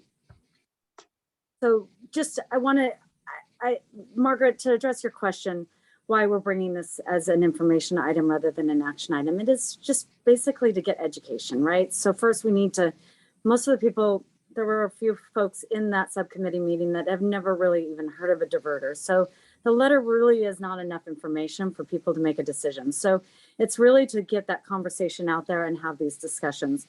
So before we get into all the pros and cons from our subcommittee meeting, can I just quickly do an informational item so we can understand what diverters are and what the context of this intersection is? Yeah, absolutely, Nicole. And I think that's right. So we've definitely converted to an information item, and it's good. It's a big intersection and people are concerned. So tell us about the diverter, and this way people can start to think about it. I shared a presentation with Mandy, so she's going to share it on her screen. That's so if you can, so traffic diverters. Okay, so if you've ever been to Portland, Berkeley, some really amazing areas that have created diverters and to create friendly neighborhood streets. So diverters redirect traffic away from residential streets and onto thoroughfares. So we know Rosecrans is the thoroughfare we want our traffic to go on and not use cut through traffic. So diverters are barriers, and they're multiple different types of barriers placed diagonally across an intersection. So you see these planter boxes to the left. You actually see this other one that I love. They kind of extend the curbs out. So imagine we could actually have some greenery and access is still given to cyclists, pedestrians, active commuters, and even emergency vehicles can have access through there. Diverters do not close a street. They only redirect the traffic. So just scrolling through, just a next slide is some more pictures, examples of more diverters. So these are in Portland, Berkeley. So, okay, stop there real quick. You know, this is basically not allowing through traffic to just speed through onto Evergreen. So this is kind of what's expected. Now, next slide, we'll go into I believe is the intersection. So I'm sorry that I don't have the best maps, but what we're talking about is coming down Nimitz. I actually found it interesting that somebody I talked to actually calls that a straight onto Evergreen, but we were referring it to a right lane, a right turn. And that's where we're talking about, is not allowing the cars to slip through onto Evergreen and take Evergreen all the way down to Cannon, which is next to the Park and Recs, and then even to Talbot is next to Cabrillo Elementary. So, you know, these cars are just bypassing Rosecrans because they don't want to sit in traffic. And if you look over to the right, it's not even the green dash lines. Evergreen is actually up where that Ralph signs is that's that little hiccup point right there. I mean, look at all those streets dedicated to cars. We're really just asking for a quiet street that people can commute to on bike. The main thing that I will say that this is the third time Nimitz has been painted with green paint, more dedication to bikes. When I came across the new bollards and the new treatments at this intersection, it is actually super scary. These cars are not aware always that a bike is there. We know that e-bikes are going very fast. It is almost a very blind spot there at Nimitz. So whether the bike rider is staying on Nimitz to go to downtown, or if they're going to access this quiet bike boulevard to go to Point Loma, Shelter Island, or the military base, that is a nice. There's really, really no reason a car needs to access from Nimitz to Evergreen. That last block is currently a one-way already, so you can't exit out of there. And counts were done on the street, and I know that Angela might have the accurate counts, but if I remember, there were about 60 cars going west to about 5 cars going east. So you can see that it's this huge cut through. We had another member of the community, Pat, that was there. He talks about the high traffic at this corner, and that's why this house has been hit 3 times. So I can only imagine like this house having a little tree in front of it and a little extra concrete barrier curb extension would be a huge improvement and probably save that house. But more importantly, it's about saving the life of that bicyclist rider. And I'm not sure who that victim will be, but if we don't fix this, the high-speed traffic is just unnecessary. And this is just one little space. So if anybody lives up on Evergreen, they go down to Locust, they make a right, they go back up to Evergreen, and they have full access to the road. They have full access to drive down it. We're not asking them to stay off their street. Last slide, Mandy, thank you. These are the benefits of a diverter at Evergreen. And the biggest one is it eliminates a serious conflict area at Nimitz and Evergreen. And that's for people riding the bike. And we want more people to do that. This is a Vision Zero strategy. It creates safer streets in our neighborhoods. It reduces the traffic on Evergreen, which creates a safer, quieter, more peaceful neighborhood street. You might say that it might get some more on Locust, but you know what, let's take one, right? Like if you live on Locust, maybe you want to get up to Evergreen, right? It actually helps create the designation. It doesn't really totally make it a bicycle boulevard, but it actually is a good start. And it provides safe routes to schools, the military, Shelter Island, and the business district. And it reduces the conflicts at the other end, Evergreen and Cannon. We don't want these cars just going through Evergreen and then making a left onto Cannon, because that's actually a dangerous intersection as well. So we're just really trying to eliminate this cut through traffic. And I'll leave it there for any comments. All right. Yeah, so yeah, we'll get out of that. I appreciate sort of the update there. Paul, do you have a comment? You're on mute though. You look good, but you're on mute. Sorry. I'm confused. Is Evergreen a bike boulevard or is it not? So I will clarify that it has been dedicated a bike boulevard by our board. I want to say 5 to 6 years ago. I can get Everett's. We have the motion. We have the documentation. Everett has it at the city. I will have that and get it. So I would be inclined to wait on this until we have some clarification on that. Well, it is. Yeah, I think we're definitely, it's an informational item. We're not going to vote on this tonight. Oh, of course. Yeah. But I see a few hands of people that want to make comments. So one of my favorites, Brad, finally has his hand up. So Brad, you get to go. I'm putting you on top of the list. Thank you. At one point, this intersection was designated as a potential roundabout. And I know that they've done this new treatment possibly to set it up in people's minds that way, but do we know if this is still on a list, or because that certainly would change the dynamic here a little bit? I believe it is, Brad, and I believe it is still going. The city still has plans to really make it a roundabout because we need access from Evergreen onto Nimitz to go the other way. Right. As we know, that capital improvement project is $1 million. When's that going to get done?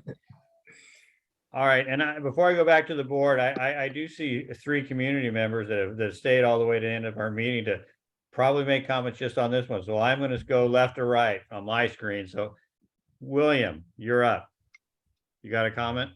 Yeah, hi everyone, and glad to be here at the end of your meeting. Thanks for giving me the opportunity to speak. My name is Will.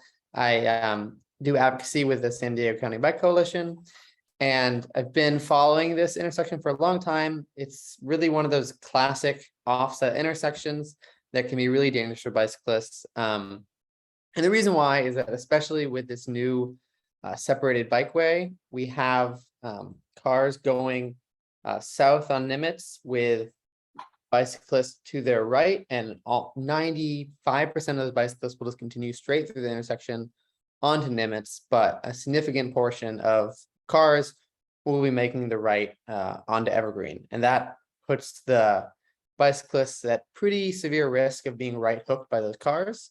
And because of the offset angle of the intersection, it can be pretty confusing for cars to see there might be a bike to their right, or that the bike might be proceeding straight when they're proceeding right. So just strictly talking about the safety of the intersection, I think this would be a major improvement. But there are a lot of other benefits too. And chief among those is just creating a true bike boulevard, and all that entails for everyone, not just bicyclists. So it would definitely calm the street for bicyclists, but it would also divert most of the traffic off what should be a quiet residential street, which just will make it nicer for everyone who lives there. You know, parents will be more comfortable sending their kids to play in the street, walking their dogs, skateboarding, riding their bikes, taking walks, and just generally enjoying less noise at night. So I think I've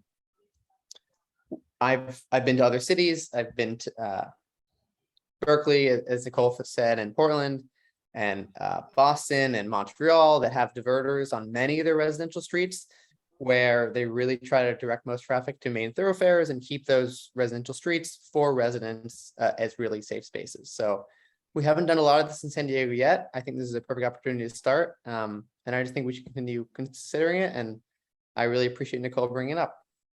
Thank you, Will. Thank you. All right, going left to right. Andy, you're up. Hi, everyone. Andy Hanshaw with the Executive Director of the San Diego County Bike Coalition. But more importantly, in this case, I'm a 20-year plus resident of this neighborhood and at Talbot and Rosecrans. I travel this corridor often, daily almost. And I can tell you it's something that we need to improve. And I think what Nicole has brought up here is worth serious consideration to create a true bike boulevard. Really there's not great options to connect to the Nimitz bike lane, or come off it that doesn't present, safety concerns. And I think we don't want anything to happen to people. And we've got cut through traffic, we've got high speeds. I see it every day. Walking and biking is my primary form of transportation, and this is a neighborhood that deserves one street to become a true bike boulevard and create it. So and my phone's shutting down, so thank you for your consideration, and I think this is a really good thing for your support. Thank you, Andy. Thank you. you. All right, and then I have Stephen. You're up. Thank you. Hi, everybody. Stephen Vance. I'm a resident of the community planning group area. I live up on Voltaire and Seaside. And for almost 30 years, I rode down Nimitz to Harbor Drive on my way to work, where I was a transportation planner, and rode through this intersection every day, coming and going to work. And I just wanted to support what everybody else has said about this intersection. Every time I went through and saw that guardrail had been hit again, I was grateful that I'd gone through there and yet one more time and was not there when that crash happened, people going into that house. Ultimately, the real solution here is a roundabout that would solve every problem. But right now, the configuration, the way it's set up, is really kind of creating a significant hazard for the bulk of the bike riders who are going to be going down Nimitz towards Rosecrans. And that occasional car that wants to go right is creating a really serious conflict. The big issue here is that it's in the downhill direction for bike riders, so they're going fast. And we've invited a lot more people out on the Nimitz now that we've provided the protection that the bollards along the bikeway provide. And so I'm really concerned about those folks who, unlike me, who've been doing this for years, but don't see that potential conflict and get in a dangerous position there. So this is a really important safety measure. And as Nicole said, is really a benefit to the community. There's not going to be enough traffic to make, this an issue for any of the other parallel streets. It's very, very few cars that actually go that way. Most everybody's going down to Rosecrans. So I'm fully in support of it. And when you come back to take action, I'd be happy to come back and support this again. So thank you for your time. Stefan, thank you for your comment. We appreciate it. We're going to have one last comment from Sam, who's had his hand up patiently, and then maybe one more from Corla, and then we're going to close it out and move on. Yeah. Sam, go ahead, then Corla. Okay. I was interested if there's any kind of ability of the group to do a probability analysis of whether the diverter would actually be safer than some other alternatives. Particularly, is there any reason that we couldn't put one or two or more, whatever's needed, speed bumps, as I call them? I know there's a more fancy term for that used by the city. And I'm just concerned whether we're also what's the best cost analysis for this whole issue. All right. Well, I think those are just questions, no position taken. Just I'd like questions that we should consider. Definitely. All right. All right, Corla, last comment. Thank you. Thank you, Nicole, for explaining diverter, because again, I had no idea what everybody was talking about. So I appreciate the information items. Isn't Rosecrans a bike boulevard that people can use? Also, I drove down Nimitz the other day, and it's like driving down a runway that's so bright, those deflectors. I feel like I'm on the runway, and that whole area has been changed so many times that it's completely confusing. I feel like those diverters would really cut off the neighbors in Lowell. They've got an unusual situation of two dead-end kind of streets up there, and that really cuts them off. This is my neighborhood. I drive that street every day, and I don't know who did what counts and how many the counts were, but it was my understanding that some board members sat over there and made an unofficial kind of count. And I don't appreciate, it's not that I don't appreciate their time, but I just don't think there's anything valid about that. I drive that street and I walk that street, and it's not that bad. If you start putting everybody on Locust, that's way more narrow and way more heavily trafficked, and people don't stop there at all. And I want our bike people to be safe. I want something done, but putting diverters there is not going to stop people from driving into that house. That house is past evergreen, and I just can't support this kind of a thing. It's just not it's not a reasonable ask, in my opinion. Thank you. Right. All right. Well, so there's plenty of issues for the traffic and transportation committee to consider. I appreciate everybody's comments. It was a good discussion, and so Mandy will look forward to having this come back to us after you guys have worked it out a little bit more. So yes, I do appreciate the feedback, but I just want to clarify one thing that Corla said. This has nothing to do with the house. This is not why we're bringing it. We're not bringing it for the house. We're bringing it for the cyclists. So thank you everyone for your feedback. I do appreciate it. And thank you, Nicole, for bringing this to the traffic subcommittee. I do appreciate your efforts in trying to improve the safety and the connectivity of our bike lanes. And it takes courage to do that and to change mindset. So I do appreciate that, Nicole. Thank you. Well, I think the house is just people speeding down Nimitz and not making that left turn, or they're drunk too. All right. So with that, we're getting to the home stretch here. So Do we have any committees that we haven't talked to that want to make a report? Paul, go ahead. Just briefly, I'm going to attend the Airport Noise Advisory Committee next week. So if anybody has any specific concerns, please email me or call me to let me know if there's something I need to bring up to the committee or to the airport authority.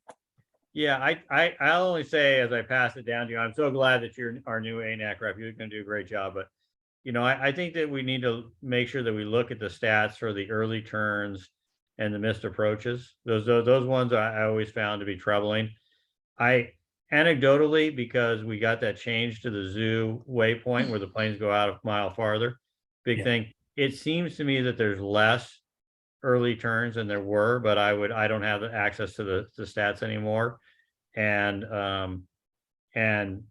for my 5 years on ANAC, I talked a lot about about missed approaches, because the missed approaches, right, are potentially a real safety issue when one plane's coming in and they come out. So I would just, you know, I'd encourage you to keep an eye on the early turns and the missed approaches. Well, early turns are certainly an issue and something that I've always looked closely at.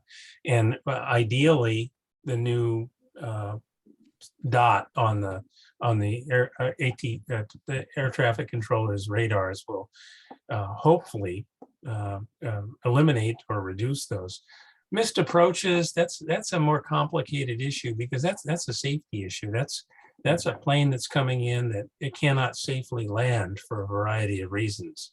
And that's something that's no airport can eliminate, but it's certainly something I will keep my eyes on. Yeah. And I'll just say, I mean, for the record, while we're here, I mean, the stats I've seen is that we have, percentage-wise, San Diego has one of the highest percentages of missed approaches of any airport in the country.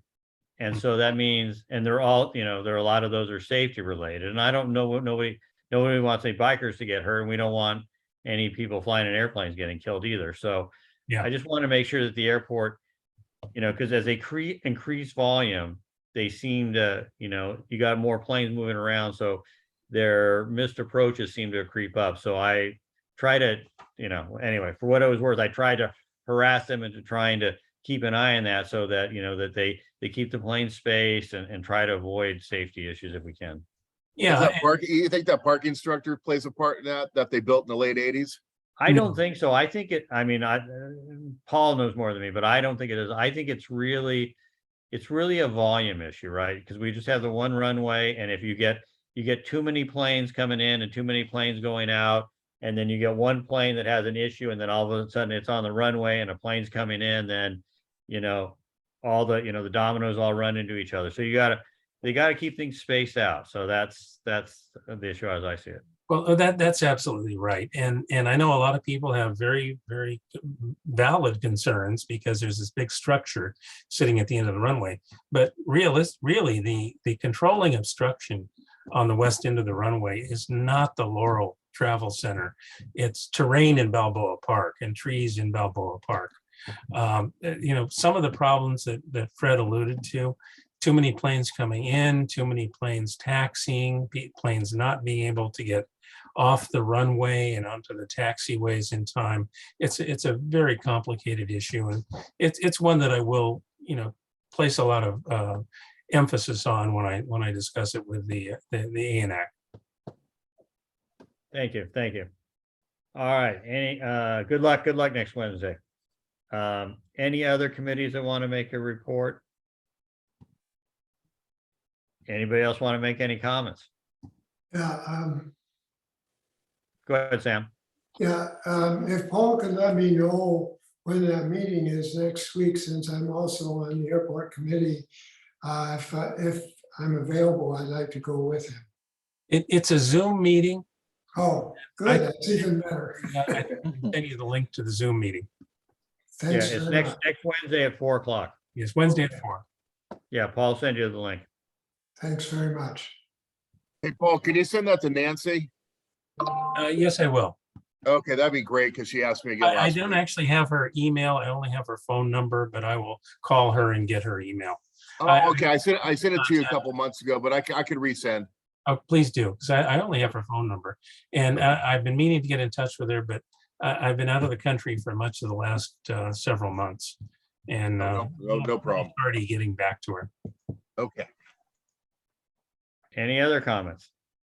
Well, I'd like to thank everybody for a nice lively discussion, and thank you, Fred, for running a nice meeting. And we've had several community members here, Paul Grimes and Eric Law. Leah Shapiro was here for a while, and all the Bike Coalition people. So it's nice to get community involvement, and you know, a great meeting. I'd like to thank everyone for that. Yeah, and I think we can thank Linda Lucas for staying to the end. So thank you. Yeah, thank you. County Linda. points for that, right? Yeah, Yeah, That's a good indication. there we go. you're welcome back anytime. Thank you all. With that, we're going to adjourn, and we will see everybody in October. Thank you. Stay safe.